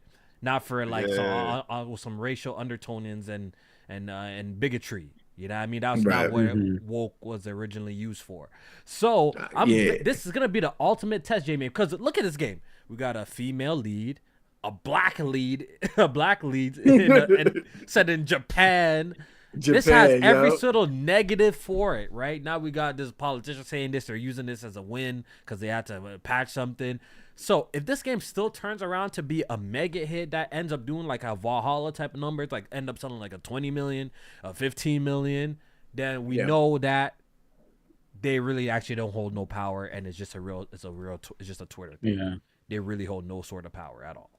So I think I will be paying attention to this game's success overall, because I do want to see how, if those people actually have some real type of power in a game's success or failing or thing. I think they don't, because I think there's been multiple examples where they try to shit on some games and it didn't work. And they champion games like Concord and stuff failing due to them. Right. But I think the general consensus of gamers weren't really that interested in those games to even begin with. I don't even think it was a woke DEI thing. I think it's just gamers weren't really that interested to begin with in those games. So this is a game that a franchise that historically has been successful, mega successful, and very popular in MPDs. So I guess we're gonna wait and see if they actually have any sort of impact on game sales as they claim to do. They run around on Twitter.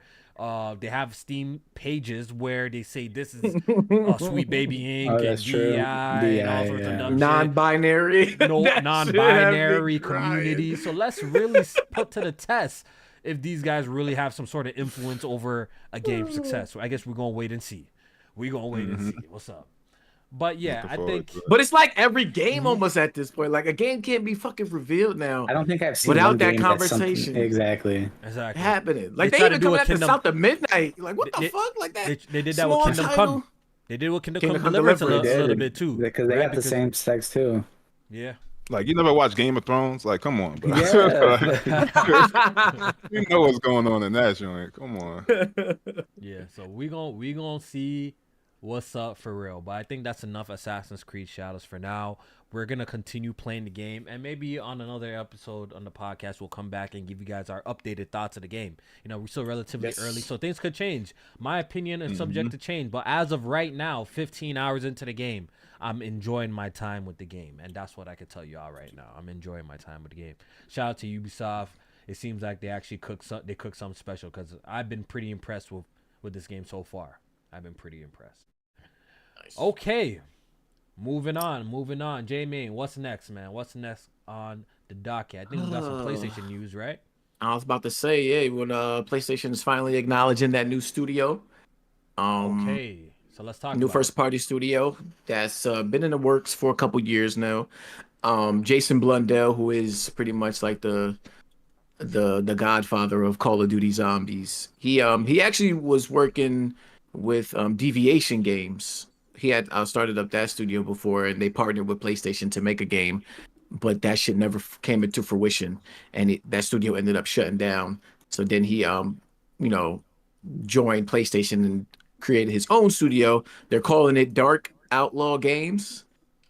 And he says that the games, they've been cooking for a few years, and they don't have nothing to reveal right now, but he's excited that he's working with PlayStation and has that backing. He did an interview, and the interview is actually pretty good. It's like an hour and a half long that he did, and he talked about like some of the hardships that he went through trying to build that Deviation studio during COVID. And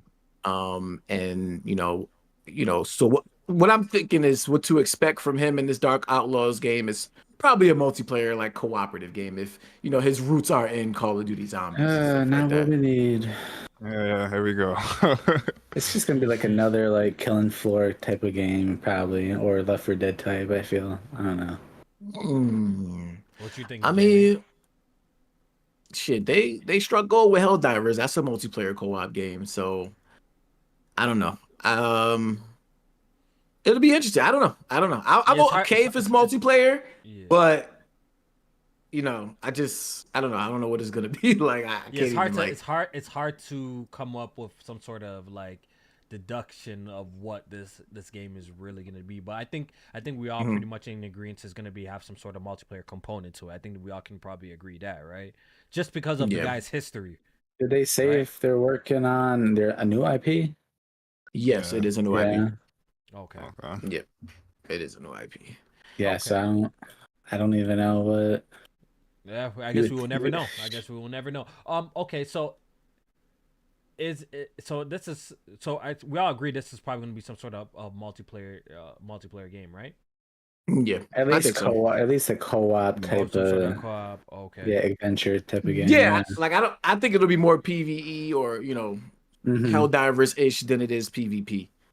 Just because his roots are a Call of Duty zombie, so I think he's gonna, especially after a failed studio, like you probably just want to go back to your roots, and make something that you're comfortable with doing, and that's why I think it's gonna be like a multiplayer co-op game. Okay, so it seems like this games as a service initiative is not completely dead over there at PlayStation. They're still trying to cook up some multiplayer games, probably just to a lesser scale than what they were doing before. Yeah, I think so. Okay, I think so. All right. So there's not really much to speak on it. I guess we will learn more as they reveal more.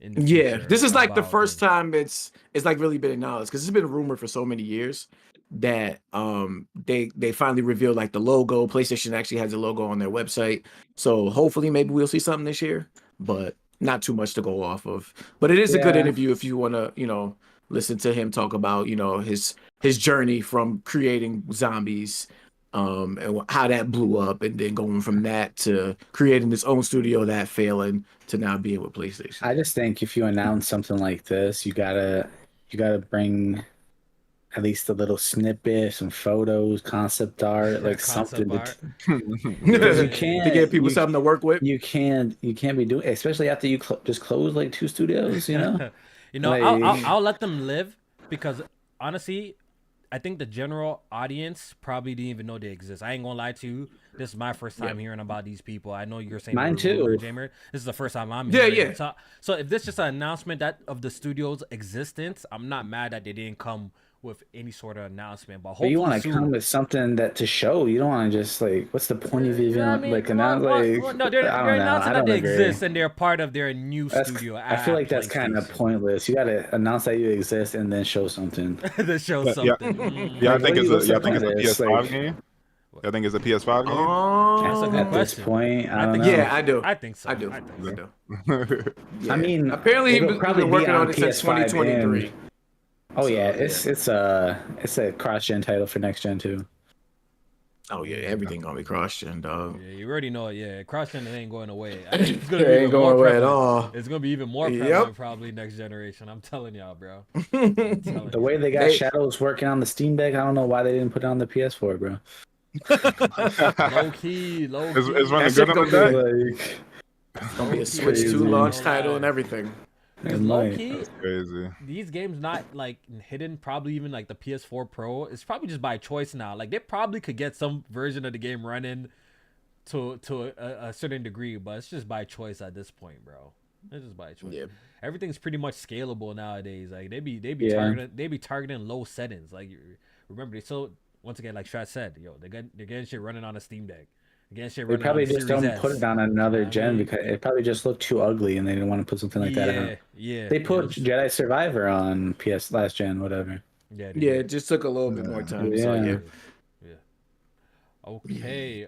In other PlayStation news, PlayStation has announced that they're partnering with People Can Fly on a mystery game franchise. Oof. J-Man, what do you guys know about? J-Man, what do you know about this? I didn't really look into much this story. Do you know what's going on? So People Can Fly is the people who made Outriders. I want to just put that out. And there. they made Gears Judgment as well. And Gears Judgment, right? Yeah. I think Bulletstorm too. I love Bulletstorm, bro. I love it. Yeah. I think. Fire, bro. And they're working on Gears E-Day as well. They're helping out. They're helping out. They're helping out the coalition with E-Day. Yeah, I did hear that. So ever since Outriders, it's kind of been quiet for them in terms of like putting out products. I think they released like a VR game after that. On Outriders too, but I guess not. So if you go to their Wikipedia page, they looking like Platinum Games. They got 1, 2, 3, 4, 5, 6 project titles in development right now. I think they actually revealed 1 or 2 of them today. At the, a lot of their funding comes from helping other developers, though. That's the thing. I think they've been a supporting studio. They have done a lot of like supporting studio work. Yeah. So I'm not expecting this project with PlayStation to be anything like new. I think they might be trying to cook up bringing back an old franchise. Didn't they confirm that? It's an old PlayStation franchise. Oh, did they? Yeah, it's in the okay. IP. It's a PlayStation IP. Yeah. Yep, So they're creating a new game I don't based know. on I'm thinking third person Killzone, a third person Resistance maybe. I'm trying to think of people have been asking for SOCOM. That could be it because they're good at the third person shooter type of things. I can see them doing something with I don't know what other shooter IP Sony got. They got SOCOM comes to mind. They got Siphon Filter. They got. SOCOM. I was just about to say that Siphon Filter might. But now you think about it with their experience in the with Gears multiplayer and that type of stuff. I could see them on the SOCOM too.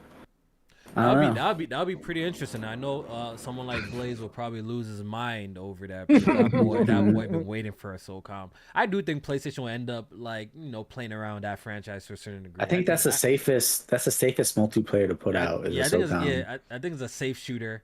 The thing is that's for old heads. Like I'm pretty sure young boys don't know nothing about no SOCOM though. You know what I mean? I think they would go to it though. Depending on how good it looks, yeah, I think you will get the old heads that are in the PlayStation people who do remember this franchise, but the young boys won't know. But if it look good, the young boys will play it. Because you get the people that like that tacticalness, like the Rainbow Six guys. You know what I mean? Mm-hmm. I would like to see like an Uncharted multiplayer, just like a standalone multiplayer for Uncharted. Maybe they're bringing back Last of Us multiplayer. Hey, maybe you know what I mean. I can see that actually. Now that I think about it. Factions. That'd be nasty. You guys really want? Would you really want anyone but Naughty Dog to make that, bro? Low key, y'all want Naughty Dog to be involved. People just want it to be made, bro. At this point, you could. Because when you think about it, I think Uncharted and The Last of Us fit that developer quite well with the third person shooter. Listen, even though I'll play another Uncharted, I think that franchise is better off being dead and not returning. That's just my personal opinion. Even as multiplayer, just strictly multiplayer. Even as I think that franchise. I think you've peeled. I don't think so. Peeled the banana, bro. You know what I mean? You peeled the banana with that. So I feel like. Don't get me twisted. They drop Uncharted. I'm right back. I'm acting phony as fuck. I'm right back. Hey, Uncharted. Hey, I'm playing that shit. You just rather them do something else. I think that franchise. I think it's okay to say like, yo, this shit is done. I'm actually okay with that. I need one more with his daughter. I feel like that's so corny. I think that's corny. I need one more with his daughter. I don't want that. I don't want that. Let me carry another kid around here. Bro, that's going to be so corny. The Nathan Drake's going to pop up halfway through the game to save her. Bro, Kofi, you're not keeping it 100 with yourself right now. Because you the first one excited to play another Gears with Marcus Phoenix when that shit should be dead and gone too. Nobody should be fucking trying to play no Marcus Phoenix and no Gears. Halo with Master Chief, that nigga should be dead too. Don't nobody want to play as that nigga no more. It's over. They cooked that shit. They cooked them franchises. It's over. Put them shit to bed. Yet y'all want to see these niggas back again for another game. Yeah, let's talk about it. What's J-Man's favorite franchise? I hope it dies, J-Man. No, but the Gears franchise. Let me say something about the Gears franchise. They should have killed Kratos. That's crazy. Listen, the reason why I enjoy Gears of War today, modern Gears of War, and J-Man, you might think it's a little got you, but listen, Gears 4 and 5, narratively, in my personal piece, they're the weakest. Narratively, they're the weakest. Do I play through the campaigns? Whatever. But it's almost like playing the Gears campaign, like 4 and 5, it almost feels like a Call of Duty campaign to me. If you understand what I mean. It's a Call of Duty campaign in the sense of like, you're just there for the multiplayer. Yeah, right? I'm really there at this point in time. I'm there for a Gears of War multiplayer. That's where I'm more excited about more than anything. The only reason why I'm actually excited about Gears E-Day narratively is just because it is, once again, it's in the past. It's a prequel to a very significant event that they just never have tackled. They've never tackled in the franchise before. That's why I'm actually excited about that specific campaign. But when Gears comes out, it's like a Call of Duty campaign. I want that multiplayer. I'm excited for that multiplayer more than anything. Yeah. But so you should be okay with a new Uncharted Sully game. Let's get a Sully game then. It's a prequel about a topic they never tackled. A young Sully could be pretty cool, honestly. A young Sully might be pretty cool. That might be pretty cool. I just don't want to see, honestly, if they bring back Uncharted, I don't want to see Nathan Drake. Listen, I Yo, don't want to see. Hear me out. I'm cool with Uncharted. Technically, I don't want Nathan Drake. I don't want to see Chloe. I don't want to see Sam. I don't want to see Elena. I don't want to see Nathan Drake. Damn, Sam. That's Sam why I don't want to see. You don't want to see him. What if it's? I don't want to see none of them. I don't want to see what none if of it's them. like Uncharted, but it's like one last hoorah? You know That was the Uncharted 4. That was 4, bro. That's why it's so corny to me. I don't remember what that was, but imagine it's like. That was like the last hurrah, bro. Like, is the real good one. Bro, they spent the whole beginning of Uncharted 4 beating us down. Why niggas were trying to talk about the game's pace and this, that. They were beating us down that Nathan Drake don't do this no more. That was the whole beginning of Uncharted 4. That's why they made us do the whole crate mission. That's why they made us go into his attic and shoot the little things. They let us know Nathan Drake is done. Can you imagine if they really say, yo, Nathan Drake, bro, you got one last mission again? I think it's corny. I'm sorry to tell you this. I'm a big fan of Uncharted 4. I recently just played it again, just this year. I think his story is done. Please do not bring Nathan Drake back. You know what? If Uncharted as a franchise, because the name is so big, I understand that. It's a money printer. I'm actually better if they do a complete U-turn and whole different cast of characters. You have to. Nobody you knew. can't. Everybody. I think that'd be kind of fire too. You can still keep the name, right? But it's a whole different cast of characters. What if it's Chloe and AD on an adventure? No, none of them. I don't want to see none of them. No old characters. If they bring back Uncharted, new characters, they'd be the only ones because they have to be a whole new universe because they really be the only ones doing that shit. They don't. Do they really be the? I don't think anybody else. Or it could be a time skip. Or it could be a little time skip, man. It could be anywhere in the globe, bro. too. This could be like a couple times in the future. But it's like I don't know how many old places you got to go to find the same relics. I don't know. Well, there's other like mythologies. There are other places I feel like they can travel, stories they can make. If they do it, they have to go back to how the originals were with a more mystic theme. You know what I mean? Bro, with maybe these curses come into life because they stopped that.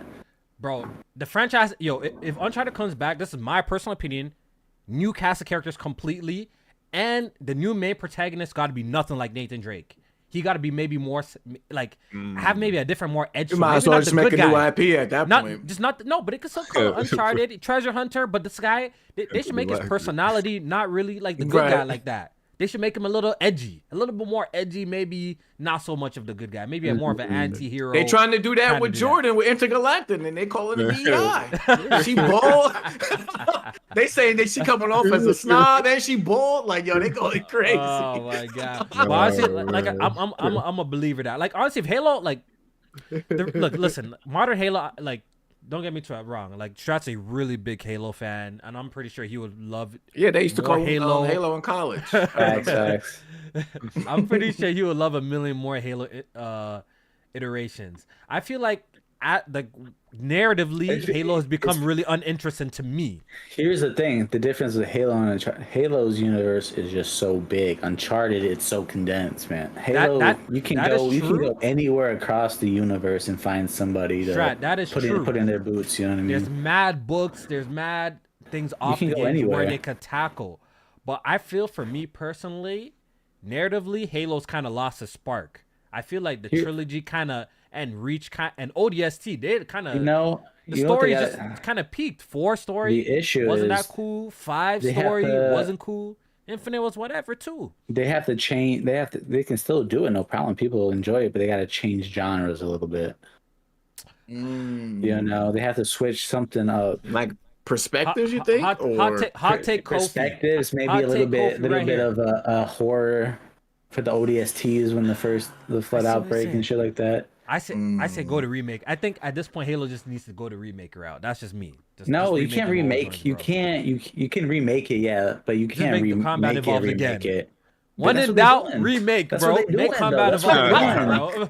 When in doubt, remake your shit, bro. Facts. Make combat evolve all over again, bro.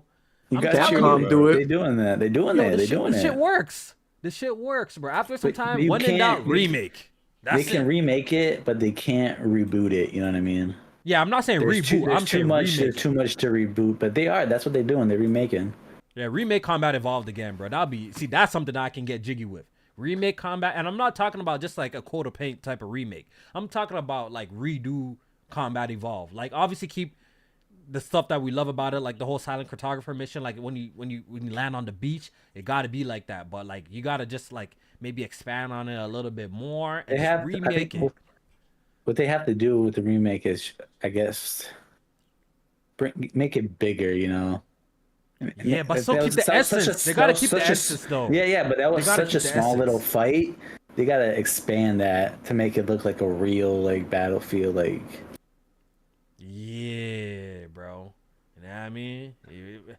I'd see like once again, like the Halo franchise that y'all mentioning. Like once again, I felt like they kind of peaked. They're at least narratively they've peaked. Their multiplayer. The reason why those games are fun, J-Man, because their multiplayers are just be holding up. You know, their multiplayers be a good time, but narratively, those games are not as enjoyable as once they were. And I feel like bringing back Uncharted and Nathan Drake again, you just kind of run into that hoop. And I even think Naughty Dog is past that. I don't think Naughty Dog will even work on. I mean, they're past Last of Us now. They said they trying to do Intergalactic. They definitely trying to move on. Yeah, they moved on. So if they moved on, I think us as the fan base should move on, because I think that body of work is so good that we can just revisit that and it's just a good time. It's just a good time. I mean, they're the developers where I feel like you can trust them to do something new and be all right with it, because they've never really led you astray, unless canceling factions is a problem for you. Naughty Dog is proven when it comes to new IP. So I'm if they want to move on and make something new, I'm not crying about that shit. Okay, so we were talking about people can fly. All right, so yeah, they're making some franchise that they're working on a franchise that PlayStation already owns. So I guess it's gonna be interesting to see what it is. Okay, moving on. Keeping it PlayStation. We got a little detail about Saros. That's how you pronounce it, right? Oh, Saros, yes. Right? Yeah, Saros. Yep. We got a detail. So this game is the Housemarque's next game. It's pretty much Returnal 2, but just not calling it Returnal 2. Saros. We got a budget. Apparently, it's costing them $76 million to make. Pretty expensive, Jamie. So I think that's pretty cheap compared to nowadays. Well, yeah, compared to a Spider-Man. Compared to Spider-Man and The Last of Us. Any game, really, everything's like over. Them games be like 100 million and up. Yeah, yeah, those are games. But they compared it to Alan Wake 2's budget. That's what they compared it to. It's not bad. That's not bad. But they was talking about basically how it wouldn't have been possible if the studio remained independent, like they were with Returnal. Excuse me. So now that they were partnered with Sony, they open up the pocketbook to let them play with the money a little bit. They trust them. Yeah, I trust them too with that money. Like they gave Concord $200 million, give them a little bit more. Fuck. Yeah. They gave all that money to an unproven team. Like, get that money to the people that definitely proved it and been knocking it out the park with their fan base. Like when it comes to gameplay, Housemarque, I don't think I've been let down yet with any of the games that they make. I think it's better they do keep their budget so low. That means if it doesn't have to sell that much to keep them going for the next game. That's true. And focus on focus on like the gameplay, the experience, bro. Like, there's not enough emphasis on that, bro. Focus on the experience. That's what's gonna get people to begin with. The graphics, the budget, the actors, the celebrity actors. That's good and all and stuff like. But the core of the game, I think that's what the gaming industry is missing. Like they're not paying attention to just making the core experience of a video game like so fun that we just enjoy this shit. They're focused on everything else, just the glitz and the glamour. So focus on the core, and Housemarque is perfect because they're a gameplay focused. With all their games that I've seen them drop, they're very gameplay focused. So I'm sure they're gonna the gameplay is gonna be a 10 out of 10, and they're gonna nail it out the park with this Returnal 2 Saros game. I'm calling it Returnal 2. I know it's gonna be just like Returnal 2. I know it's gonna be like Returnal, but they're gonna just probably switch some gameplay elements. Was that confirmed? Like it is gonna. They said it's like an evolution of the Returnal, like the gameplay loop. So you already know it's gonna be what's that genre called again? What's that genre called? Roguelike. Yeah, you already know it's gonna be some sort of roguelike to this game. So hey, I need them to have a co-op in the beginning so I can get carried again. Yeah, carry that boy Strat. I love Returnal, bro. That game is I beat that Wait, shit. Strat, you never beat Returnal by yourself? I started on PS5, but then I stopped because that came out during the summer. And then when I came out of PC, I co-opted with Kofi. Yeah, I played. Yeah, I wish you would have said that in the running. beginning. I don't think this is gonna work out. I'm gonna need you to exit the chat. Do we have a budget for Returnal, the first one? No, I would love to know. I would love to know. So the only thing we got is that we know, like in the first month or so, it sold like 500,000 copies, and Sony considered that a success. So if you do the math, it was $70, 500,000 copies. That's like 35 million. 30 some million. So 35 million. So if they deem that as a success, if you could say like maybe they doubled the budget there, maybe it was like 15, 20 million, maybe. Because when you look at Returnal, and I'm just not to disrespect it in any form or fashion, it doesn't look like a big budget game in terms of it's obviously in presentation. So I can't imagine a game like Returnal costing over $100 million. Especially that storytelling. Woo, you know that's not big budget at all. Yeah, they did what story? They did the approach. Environmental storytelling is the way you get out of going big cinematics. From software. I just get out of it. Talking about words, you know what I mean? That's it. I just heard words. yeah. Nah, but it's dope, man. I fully trust Housemarque to create something special. Returnal, I don't think it gets enough credit. I don't think it gets enough love. I was extremely disappointed that. Look, they said they did okay on PlayStation. It said it sold 50. But I think a game like that, for its quality and how fun that game was and the replay value that game has, I felt like gamers should have showed it a little bit more love, man. So hopefully this is their smash hit, man. Hopefully this turns out to be their smash. Because sometimes it be like that. You gotta drop these little gems here and there. That was like the Souls franchise for a while. You know what I mean? The Souls franchise. Yeah. Where they were like gems. Like if you know, you know. They were like if you know type of video games, right? Then it blew up and turned mainstream. So I'm praying that Housemarque has this kind of success with their little formula that they got going on with these type of bullet hell games. I do hope they drop one that goes super crazy and goes viral and goes super crazy. The Returnal, after it came out, they had a patch where you can just save anywhere or no? Did they do that? That's the type of little quality of life improvements in because what do you get? Sometimes you gotta stop where you're at and like continue on. I that's almost dropped the game in the beginning because it was having issues where the shit would crash. Save, they wouldn't save and you had to start all the way over. I was like, what the fuck is? Yeah, you right. You know, when you're good at Returnal, you get to the same spot like mad quick. Like you know what I mean? Like me. Yeah, once you master it, I could beat that game. I could beat that game. It's not happening your first time, though. Bro, after like the third biome, I don't think I died like once. Bro, like, I could beat that shit. I was breezing through that game, bro. Like when I was looking for all the hieroglyphs and shit like that, I was running through that game. What was that weapon? What was the weapon I was using? It was the electro sum. Oh, I know what you're talking about. The one that when you shoot and it shows like the connects. Bro, I was cleaning up with that joint, bro. That was my favorite gun, bro. The driver, the electro pylon driver, or something like that. I was cleaning up shit. with that joint, bro. Beating bosses in seconds with that shit. Yeah, that game is fire, bro. I love that game, man. Shout out to Returnal, bro. I'll play that shit again too, bro. I love that game. Wait, so they definitely emphasize in this game where they said the distinction between Saros and Returnal is that they're the permanent resources and progression, making every death valuable. Did Returnal have permanent like resources and stuff? They had certain perks that like when you died, like they stayed. Like I believe like a sword upgrade, like when you found something. I believe when you found something in the world. You're right. So the grappling hook, the sword. Yes. There was something that let you walk on that lava shit, right? That lava shit that you find. When you find those, when you die, they stay with you. But they gotta do a little bit more Hades, like, you know. Yeah, that's what I think they probably mean. Gems and stuff, and then upgrade at your that base. loop is amazing. That loop is amazing, bro. Play Returnal if you haven't played that, bro. I really advocate for that game, man. Play Returnal. I think Hades 2 right now is in early access.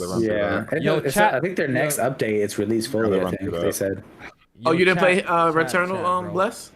Nah, not yet. Play on PC. Play it on PC too. It's a night and day difference from console. It's incredible on PC. Night and day. Don't got ray tracing that on was PC? a game that was very blurry on console too. Bro, night and day difference on PC. No joke. Yeah, and I fuck with chat, who played Returnal, man? Who in the chat played Returnal in the chat, man? Who played Returnal in the chat so I could see? Returnal does not need no frame gen at this point. That's crazy. Yeah. Nah, hell no. That game ran good for me. From what I remember, that shit was running good. Yeah. Chat, do you remember running bad? I thought that shit I was getting like 80 FPS, bro. I was getting good at 3080. Yeah, I was playing a good frame rate on PC at the time, bro. All right.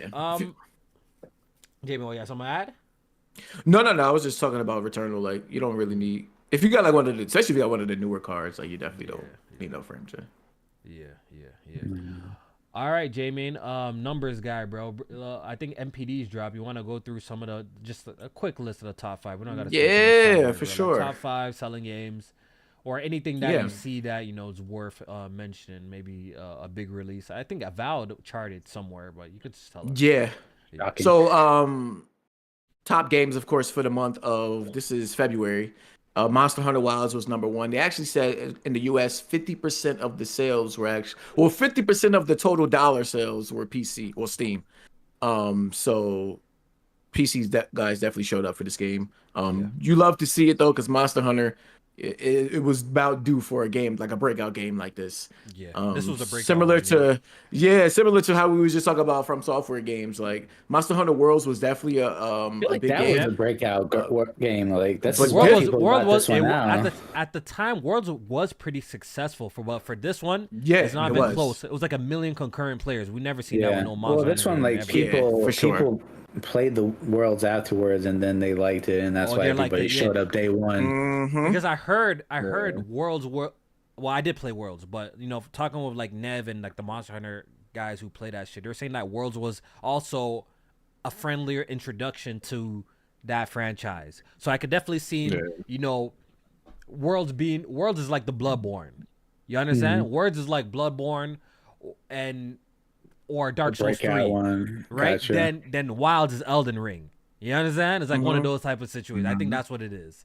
You know what I mean? So, but that's another franchise that it's had a cult following over the years, and it performed well. But now we've seen it hit a different type of, mainstream success that we haven't seen before. So shout out to Capcom for cultivating a franchise like that over the years, and now it's something super mega, like it's it's one of their hits now. Like it's up there, major money maker. That's crazy.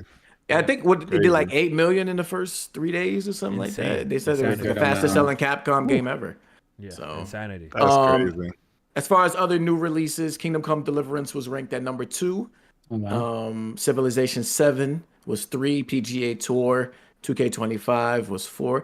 Damn, Take-Two had a couple games on. Civilization being number 3 is kind of shocking to me. People love that shit, then, huh? I heard the performance was bad though on the 7. That's a big PC game. Got to be on, because I don't really see much people playing. I heard it was actually like pretty bad. You know what I've noticed, Strat, about all that PC shit? People only mad about that one as a game that they're not looking forward to. I noticed that PC community will buy a shit port, will buy a nasty port if it's a game that they I mean, the PC community will buy a game that looks like it was made in 2005. So when you think about it, yeah, all that port shit, all that port shit, bad optimized port goes out the window for certain franchises. If you haven't noticed, certain franchises that like they be looking forward to, they don't give a shit if it's a bad port, good port. Look, another perfect example is that the PC community was really looking forward to that game, Stalker 2. Yeah. Oh yeah, that game on PC when it launched was a mess. Everyone was saying it was riddled with bugs and mess.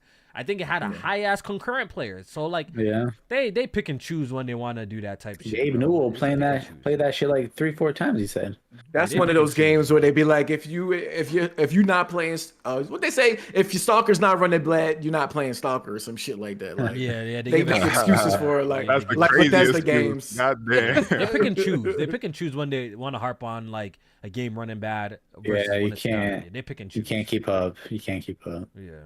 Yeah. Civ is oh, you fuck with Civ? Oh yeah, hell yeah. I got too much hours in that shit. I'm an Age of Empire boy. Yeah, I fuck with that too. Yeah. Avowed was ranked at number 7. That is on here. And Like a Dragon, the pirate game, was number 8. So that's like for the new entries for the month. What else? PlayStation best-selling hardware, with the Xbox being second. Switch came in third. I think that's pretty expected at this point. It's over for the Switch at this point. Like everyone's waiting. Yeah, everybody waiting for that Switch too. Everyone's waiting for the Switch too. I mean, it's what, 2 weeks from now, right? Yeah. Oh yeah, 13 days, bro. 13 days. Down. That shit crazy, bro. I feel like that shit gonna have so many games, bro. I just feel like they're holding back so much right now. They're gonna just wait. They're gonna cook. They got this new Xenoblade game that came out. There's a little there's a file in there that has 60 FPS on lock. They're thinking that's for when that comes out to Switch 2. Yo, I stopped buying games. Like, if you haven't noticed, like even on this podcast, I rarely talk about Nintendo games I've played because I haven't touched a Nintendo game in a hot minute, bro. I'm waiting for the Switch 2 before I dive back into some of these Switch games that I missed for the last 2 years. I'm waiting for the Switch 2. I think the last Switch game I played was Tears of the Kingdom, and I haven't played a game for the Nintendo Switch since. And some games. Did you play Wonder? I'm interested in. No, there's some games I'm interested in. But Wonder was really good. I'm waiting for the Switch 2, and I'm really hoping there's some sort of enhancements for back compact games. I just hope the enhancements are free. Yeah, I hope Nintendo gets out of like their ass and like makes it free because no $10. Nintendo the type of company that make you pay a whole $60 to buy the game again. Buy the game again. Well, they're gonna do a remake or remasters. Like I do think they're gonna do a couple remasters. Like the only games I think Breath of the Wild is gonna get a remaster. No, that came out too recent. I want to use the copy. Breath of the Wild. That was like be a patch 8 years ago, bro. No, I mean Tears of the Kingdom. No, not Tears. Tears, I think will be a patch. I think they're gonna do like Breath of the Wild, and I think they might do a Odyssey remaster too. Yeah, they better do it. I think it's a whole new. They're not gonna worry about Odyssey. They're just putting out a whole new Mario 3D game. Oh yeah, it's time though. It's definitely time. Yeah. When was the last one? Odyssey. Yeah, 3D Mario. 2017. Yeah, 3D Mario is due. A 3D Mario is due. Oh, that's gonna be exciting. I need them to go back to the Galaxy. You know. Ah man, I would love to see that, but I don't think we're gonna see that, bro. I don't think. Odyssey was good though. I liked it. Odyssey is okay. Odyssey. I enjoyed Odyssey as much as people try to. Okay, maybe it didn't deserve a 97. But it's still, I still think, I still think it's a high. I think it's still a high quality game. It's the Nintendo tax, brother. Don't get me wrong, bro. I still think it's a high quality game. Maybe a 97 was pushing it, and mans were kind of going too crazy. But hey, man, a 91, I ain't mad at it. I ain't mad at it. Yeah. All right, J-Man, is that all that's to report on MPD? Pretty much. What else we got? Yeah, that's pretty much it. I heard that on the PlayStation's chart, no exclusive on there, you know. On the PlayStation chart? Yeah, the top 10 games. No PlayStation exclusive was on the top 10. Let me check. I don't know. What was on the top 10? It was all third party shit. Fortnite, Call of Duty. Wait, I bet that Forza Horizon 5 about to be a top 10 when that drops on PlayStation. That shit gonna be huge. Oh yeah, that's true, Strat. No first party game. I think Horizon 5 is like number 4 right now. On the pre-orders, yeah. Yo, Horizon is gonna do numbers on with the 99 edition on number 5. Yeah, don't sleep. That shit's gonna go do crazy numbers on PlayStation. Shout out to Dragon Ball. Shout out to Dragon Ball. Number 19. Yes, oh yeah, in the top 20. Yeah, they're still playing. Y'all hating. They still buying. They still buying, it, brother. Spider-Man 2 is even still charting on here. Yeah. At number 13, Astro Bot at number 20, Elden Ring. GTA. I can't GTA number 9. Like, number 9. That game? I don't understand this. There's a finesse. Yo, there has to be a finesse going on. There's more copies of GTA than there's consoles sold. It doesn't even fucking make sense, yo. That's what I'm saying. Like, there's got to be some finesse going on. That's why they keep on like. It can't be people are buying like a real copy. Like, oh, we're just buying another copy of the game. It just can't be. It can't be. Do you think they still print new copies? I get it on a PC because people get banned for shit, but on console, what are you doing? So they do rank That's NPDs crazy. by dollar amount. So I wonder if it Shark cards? incorporates Is like it shark cards or some shit? microtransactions and shit like that too. That would make sense. That would make sense.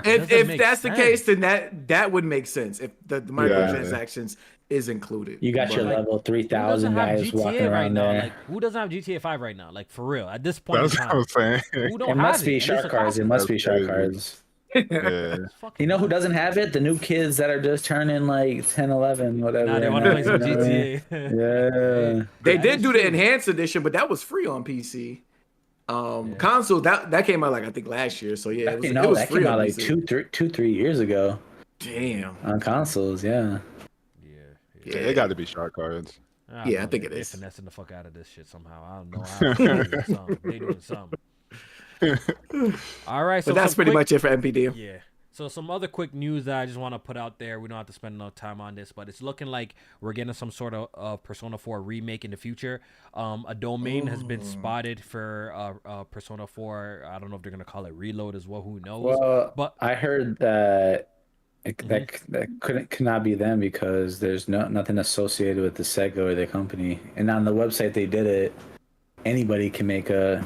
so Could it just could be register a fake. domain. It could be. It could be It not. could be fake. Because Well, it's not there tied. was. It's not think it's tied happening, to. though. It's not tied to Sega or the company that makes Persona games. Atlas. Interesting. So, take it with a grain of salt, but it is a rumor. But like J-Man was just saying, like, I could see something like this happening because I think there was I don't know if it's Persona already 3, announced. yeah. I swear they were talking about remaking even like the OG Personas, like 1 and 2 in some form. Like or 1 and fashion. 2. Yeah, so I could see them doing this, especially with Reload probably being a success for them.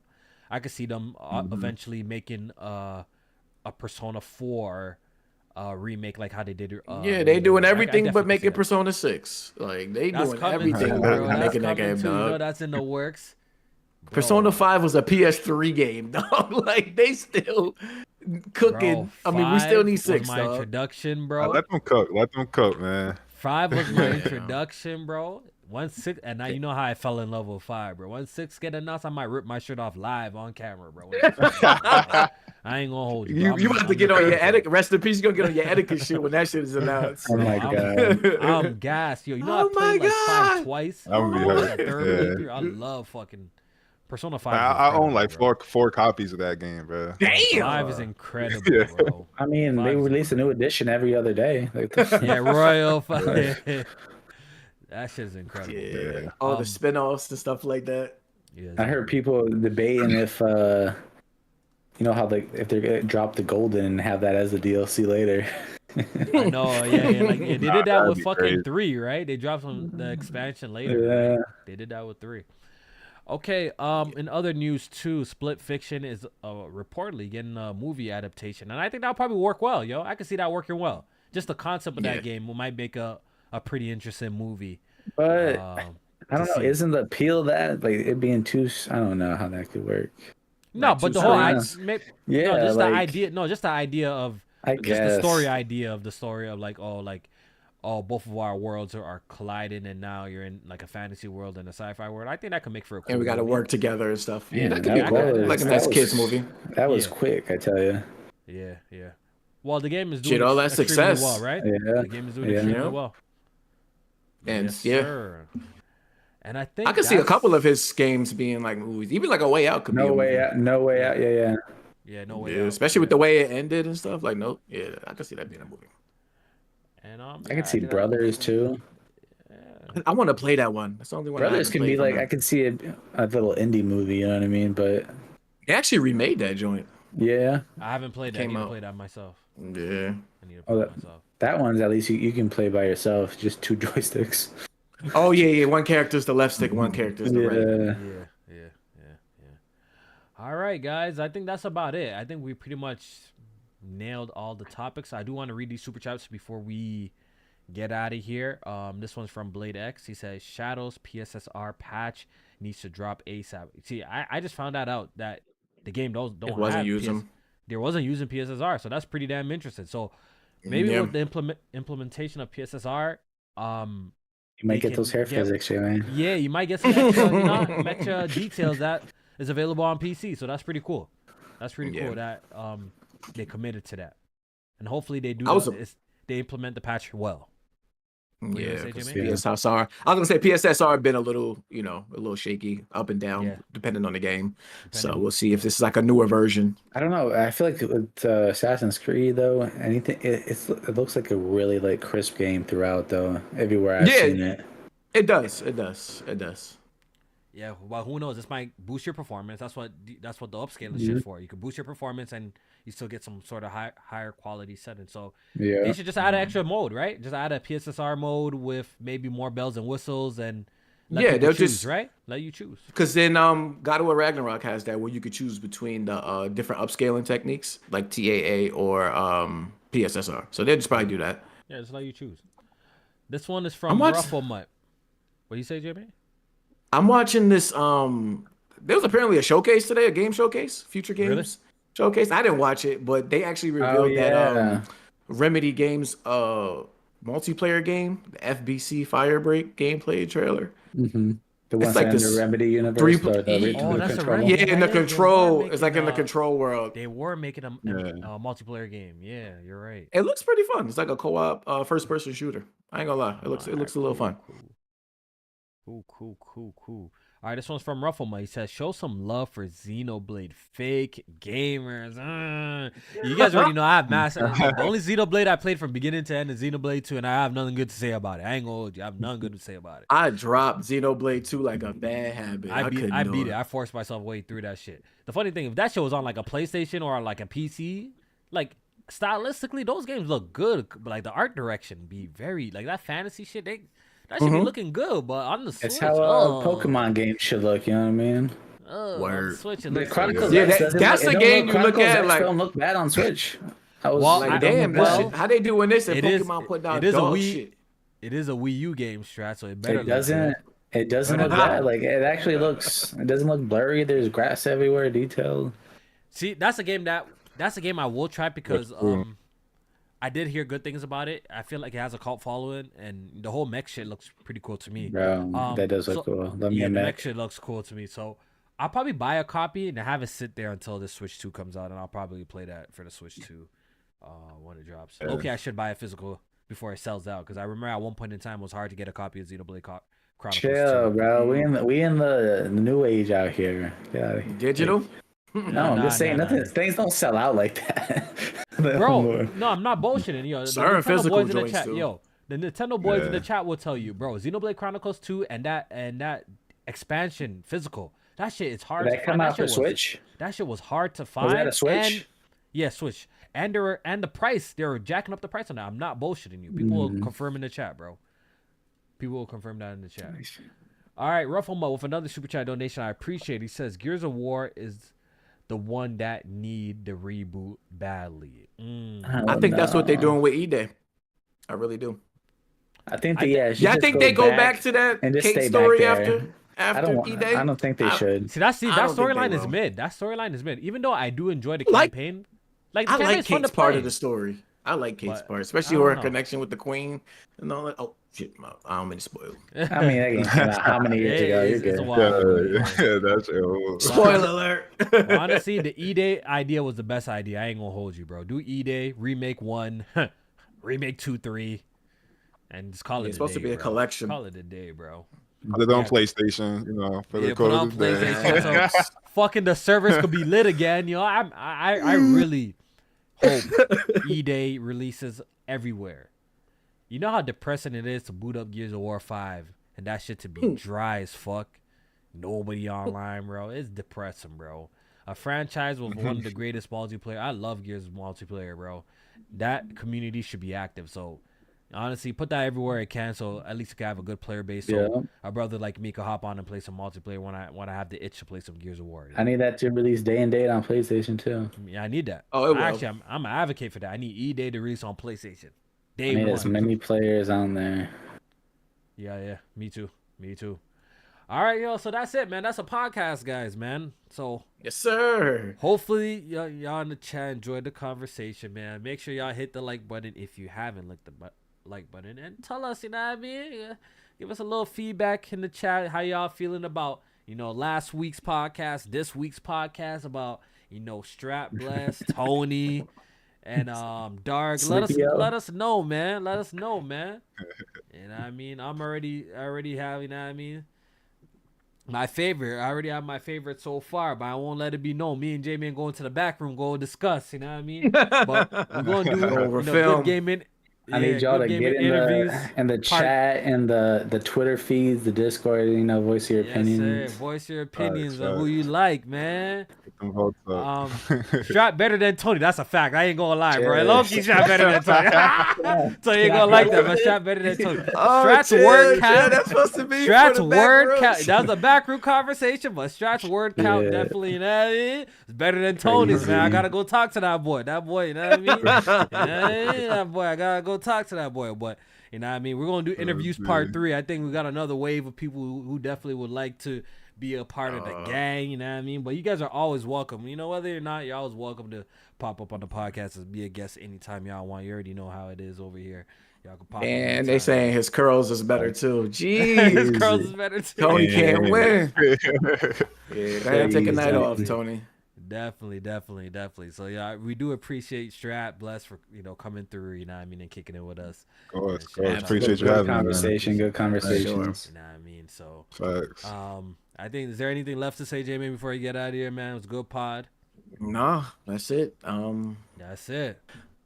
Keep it gaming. All right, yo. Keep it good. Keep it good gaming. We out of here, man. We'll see you guys next week. Peace. Peace.